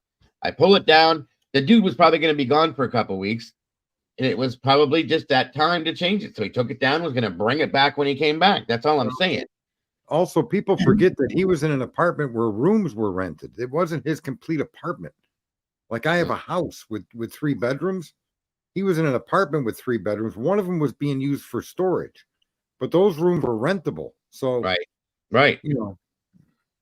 And so why would you leave any of your stuff available to others? Something big like a TV and things that wouldn't be no, it was bring home and bring back. You would leave behind, which he did. In fact, left his big screen TV there. Yeah, people are making an issue. He took a shower curtain. Well, that's a little more personal than a television when it comes to hygiene. Threw it away, and he was just going to replace it. That's my personal opinion, and it was true. Maybe he took it because he didn't want other people to use. I mean, we don't know, but it's kind of an insignificant thing to be missing. Well, and I Isn't it? mean, and here's another side of it. Like, I had a group of guy friends before. They all were working out of town, right? So they rented an apartment and they didn't even use the dang shower curtain. Oh, well, yeah, I see what you're Yeah, I saying. can see And that too. Ray, that trip was planned. That was pre-planned for quite a while. That was proven. I used a bed sheet for a shower curtain in my first apartment. I'm You guys, curious. I'm curious about that, Dago. Actually, where was that proven that they, that trip? they said that when they spoke. Oh my God, you're gonna make me remember. I used to have this in the top of my head because it was something that bugged me for a minute. I thought that there was a conversation that was had. Somebody correct me if I'm wrong. If I remember, there was a conversation that was had with the father and somebody else. Really? Because I haven't heard of anyone talking to him, which is why I've always been really curious about this trip. They were the plane tickets. Thank you, Bonnie. That was it. The plane tickets were purchased. Jesus God, I In want to say. August or October, something like that. I think it was But August. Yeah, but that's what I'm saying. Like, where did that come from? I can't remember. That's a good point, though, Gray. I guess we should probably find that source. Right. The plane tickets, I do believe that, and it was talked about. In fact, that okay, this could be a rumor too, but it was talked about, from what I understand, at that pool party scenario when the father was talking to the neighbor, or in regards to the pool party. I'm sorry, the father was talking to the neighbor, I do believe, and said, "I'll be back at this specific time." Blah blah blah. You know, like try to find him some friends or hook him up with some people around here or something like that. I can't give you exacts, but yeah, the plane tickets were purchased. I swear to God, it was in maybe it was October. I think it was August or October. August. It was August. That's right. Yeah. I need Eddie. I wish someone could show me where Yeah. that came That would be from. great. I agree. That would be nice to see that solidified and then marked down as a fact. Yeah, because that's the one thing that I have, like, I mean, and I've watched like everything that comes out. That's one thing I've never seen. Securus said that his mom posted it on Reddit, and At least where I saw it said it was law enforcement that got the information. It was talked. It was brought up not just by YouTube streamers. I thought it was brought up publicly. Yeah, that's what I thought too. I've just never seen it. I mean, it could be, but it's something that I personally, and you know how I am. Like, I can't buy anything until I know where it came from. No, I get you. And Jennifer Hansen said the place where I saw it said it was the Ellie that got the info. And then this was another part of it too, was that I thought it had something to do with the fact that he didn't like to fly. So his father was going to fly there to drive back with him. So that, again, I heard that too. Even that, like the place where somebody saw it said it was Ellie that got the info. Like, I don't believe you. Well, like I said, it would be nice to find that real source to solidify that. I agree. And it's Willie who said he was afraid to fly, by the way. Oh, see how that this works? came out before. This came out before he was even a known entity out here. This information about the dad being there and the flight plan prior to any of the events was brought up long before there was ever a Willie. Okay, so this question here from Klush, wasn't he moved to an all men's program because he made female students feel uncomfortable? Rumor. Yeah, that was a rumor from what I understand as well. Because you got to ask yourself, like, realistically, step back and ask yourself, if that is the case, where are the parents of these children who were at this school when he was working security? If you already knew he had issues, why would you hire him? Yeah, right. That's a good point. Somebody earlier had said that somebody at an auto place center was talking to Mr. Koberger and he had mentioned it to somebody. Oh, that no. person came forward. So there's a whole bunch of different ideas of where that statement came from. It would be nice to narrow it down so we know it came at all, right? Yes. Even though it's pretty obvious where men came, right? I agree. Even if it was somebody at an auto shop allegedly talking to his dad, I mean, WSU mom Kim's got 8 kids that were best Right. friends with all the victims. Like, nah, bro, bring me something from like an official source. Like, that's crazy. Yeah. No, I agree. That's why I agree 100% when you say, where's the evidence of that we should, people in the chat room, it wouldn't hurt a couple of you that are sure you heard that to see if you can't, Well, I have down. somebody just messaged me and said that something about when I can find the arrest stuff, I'll send it ASAP. Or the neighbor who invited him to the pool party said that on an earlier interview, and that also that the wife didn't like Brian, and I do remember that. It was all wrapped up in that, I do believe. Even the media, I think, because of the pullovers in Idaho and the stuff that he was with his dad, that's when this really all came out very early on. He did pick him up from the airport, Casey. That's what we were told, at least. I'm trying to remember Took the car for a checkup when they got back to PA. What is that place, the bigger city in Washington called? Spokane. Spokane, that was it. His father flew into Spokane and Brian picked him up from there, and then off they went. So they took a little trip. They didn't go directly to Pennsylvania, is that right? No, they drove round and round. Welcome back, guys. Right. They went out of their way out and around in the Colorado area, and I think that they were just doing a scenic drive, father-son thing. Yeah. That's my opinion, but right. And somebody mentioned that he was possibly still using drugs. I'm not so sure that he'd spent that amount of time with his dad in that car if he had a serious issue of using. If he was still under an addiction, that would have been very difficult to hide. They were avoiding the snow. I think, if anything, because of his job and like schooling, like maybe Adderall or something like that. That was a from what I understand, it's a regular thing for college people, to keep them awake, keep them moving, stuff like that. But I wouldn't imagine he would be doing the other thing. Oh, and that was the other thing. That was what I had heard as well, because Michael wanted to hit the casinos on the way there, so that could be. Right. Say that one more time, Dago. Sorry. She's slurping on something. No, I'm not. You're fine. Say what you guys say. No, I wanted you to repeat what you said. That could be about he had going to the casinos and stuff like that were around that area, because I had heard that too quite a while back, that his father wanted to hit those casinos, and I could see that. You know what I'm saying? They ain't got money for no lawyer, but they got money to gamble.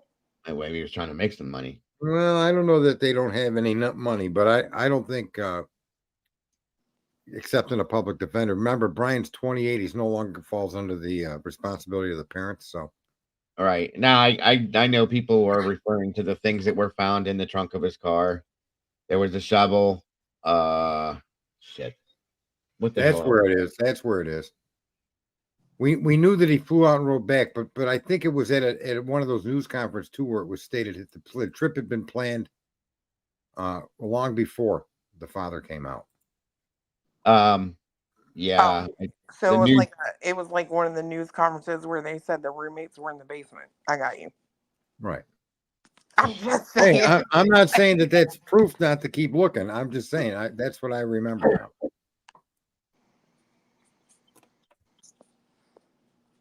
Everything looks like a nail when you're a hammer. Maybe he liked his dad. Stop making things right. That's what I'm saying. I mean, I would have taken a road trip with my dad. Okay, somebody needs to calm down, because me asking where the info came from is not me making anything out of it. I don't think they're talking about you. There was other comments up through there that were saying that had nothing to do with you.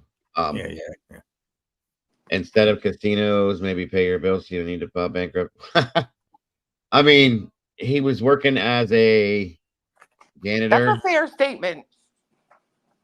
I get it. Like, I mean, the dude wasn't making a ton of money from my understanding. He was a janitor, and I think the mother was a lunch lady or something like that. No, she was like an advisor or something. Okay. Yeah, he did work in the school. Yeah. And Brian Yeah. spent a summer working with him. Well, if I'm not Brian mistaken. was a security guard for one of the schools, I believe, wasn't he? Yes, for the high school. Okay, now somebody else said he was an HVAC tech. Well, he's been both. Yeah, he probably did that No, too. But that's right. He did work in HVAC too. He was a janitor. I don't know if he did them consecutively, but he did do HVAC as well. yeah. Okay. Well, yeah, those are all the tools you need to establish and skills so that you can go do what they claim he did. Right. You know, he's a Oh, wait, are you janitor. talking about Brian or are you talking about the daddy? The dad and the mom. Oh. Brian wasn't in HVAC that I know. I think he might have taken a class though. What that person said, he was moved into another whatever. Yeah. I thought his One of mother the- was a. I'm sorry. One of the people from the school had tried to make it look like he had gotten in trouble in one of the, maybe it was the law enforcement class. So he transferred to HVAC. Did his mom work in the cafeteria or was the mom a teacher? No, she was like a guidance counselor type thing.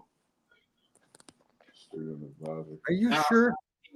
I'm Willie- pretty sure. I have never heard that she worked I in the thought Willie said cafeteria. she worked in the cafeteria. Willie said that he went to school when he went to school there at the high school, that she worked at the high school, and I swear he said that she worked in the cafeteria. Yeah. Mm. I'll find it tomorrow. How about that?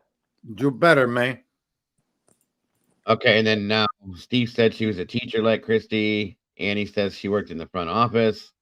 Yeah, that's it. She was like some kind of helper woman.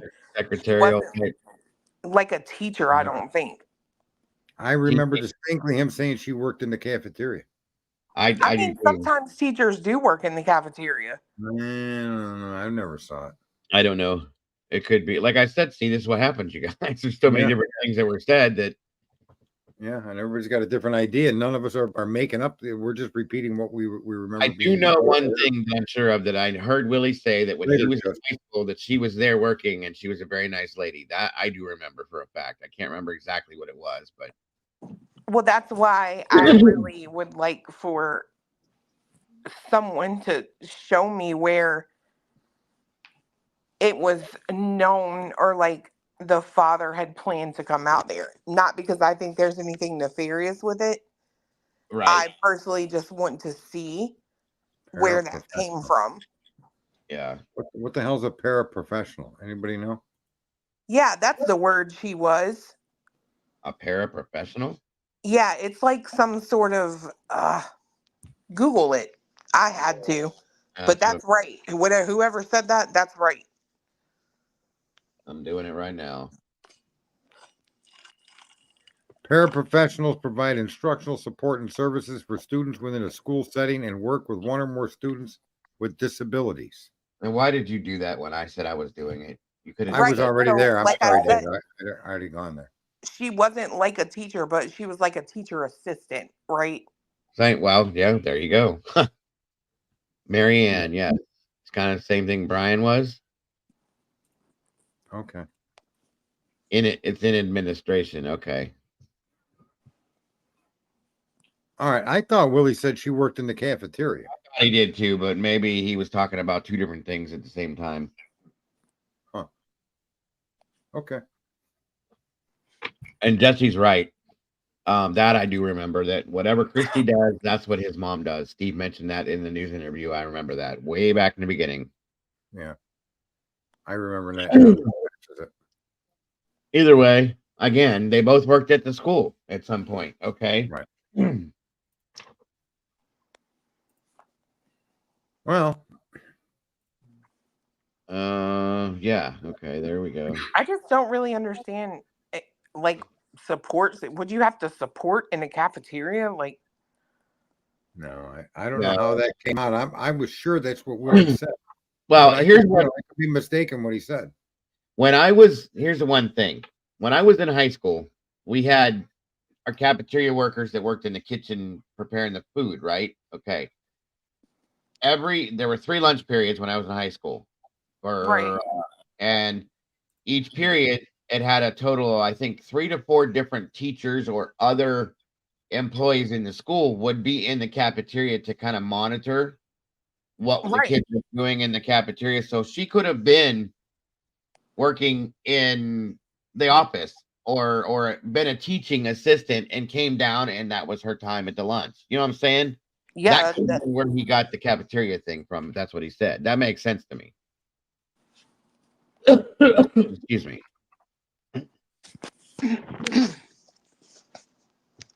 No, they do, CL.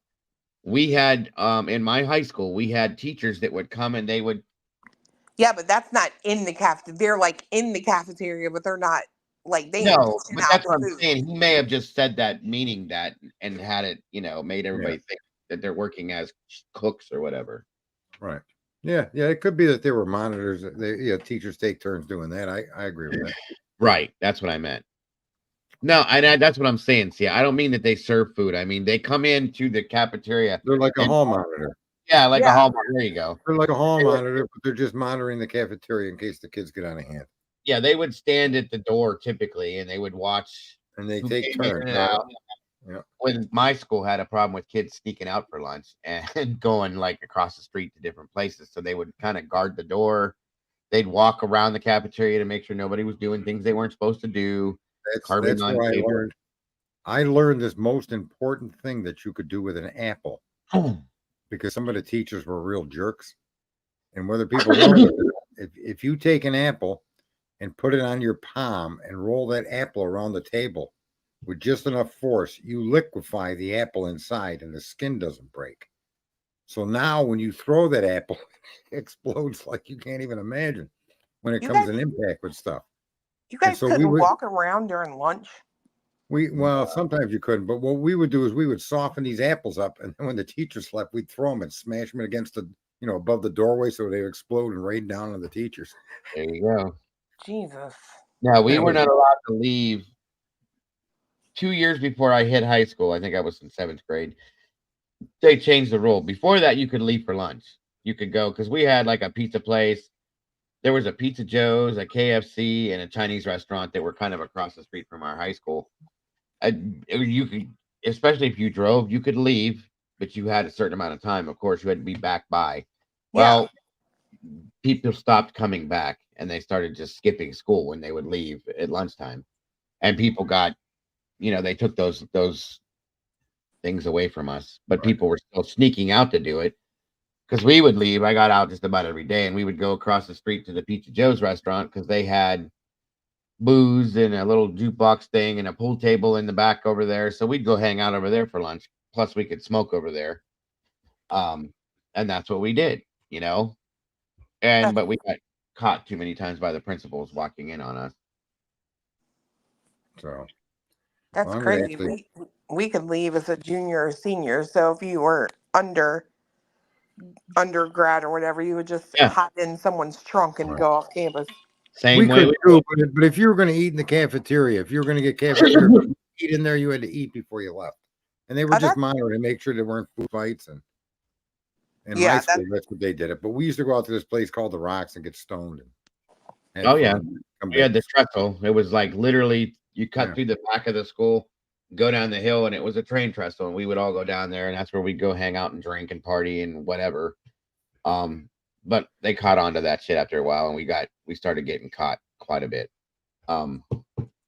We had 4 principals, and they would at lunchtime I got caught at a house of a friend of mine that lived directly behind the school. We decided to go have a drinking party when we were juniors in high school, and that didn't work out well at all. We got caught. They surrounded the house. Nobody could get out. So you know how that goes. I was the last one to get caught, though. I'll put it that way. I hid under a bed until Monday morning. And it was on a Friday. And I thought I got away with it. They took all the other kids back to the school. They all got in trouble. And I'm like, I avoided it. And then Monday morning, I got called to the office immediately. And one of my friends that I thought was sitting in a chair in the office, and he just looked at me, and I'm like, wow, what a dick. Mm-hmm. Oh, Jennifer, my rejection of authority is why I was able to become independently employed. So yeah, that apple trick was part of my rejection of authority. Yeah. That was awesome. Oh god. Well, I'm gonna jump down. I'm getting a bit Yeah, tired. I think we're good, guys. We've been live 3 hours, 3.5 Yeah. hours almost now. It's a good talk. A lot of It stuff to was. talk about, as always. Appreciate everybody being involved. Of course, always Sarge and Clue and Cletus. Cletus. Thank Cletus. He's not Thank- here. What was that quarterback saying, Cletus? I can tell you, but it won't be the same. What was he saying? He said, D. "Watch the D." Watch the defense. But yes, All right, well, thanks appreciate for you guys very much. You guys up here, thank you for joining me to talk this over. I'm sure we'll be getting more documents soon. I Hopefully. should see everybody. They got rid of that as well, Victoria. Everything changed when I hit high school. I was pissed. But anyway. We had smoking areas. But anyway, I'm glad you let me up here again. You 2, 3. Actually, 3 is our awesome. I'll go 2.5 tonight. He wants you to say what that quarterback was saying.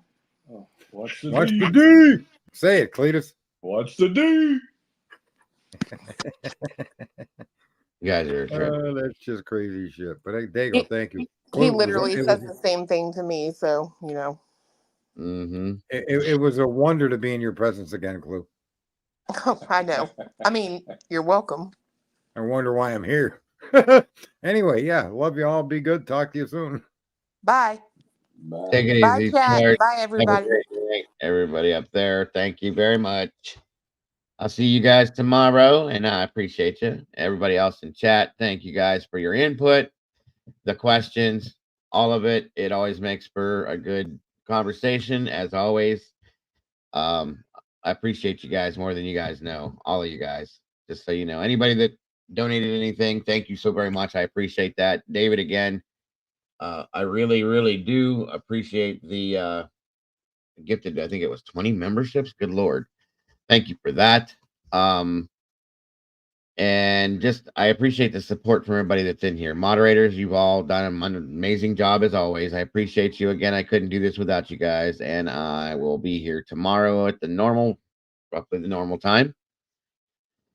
And we'll be back at it again. So everybody, please, if you will, have a great night. Don't forget to love yourselves, to love each other, and don't change a thing about yourselves because you are the beautiful people. And I will see you all so very soon. Bye-bye now.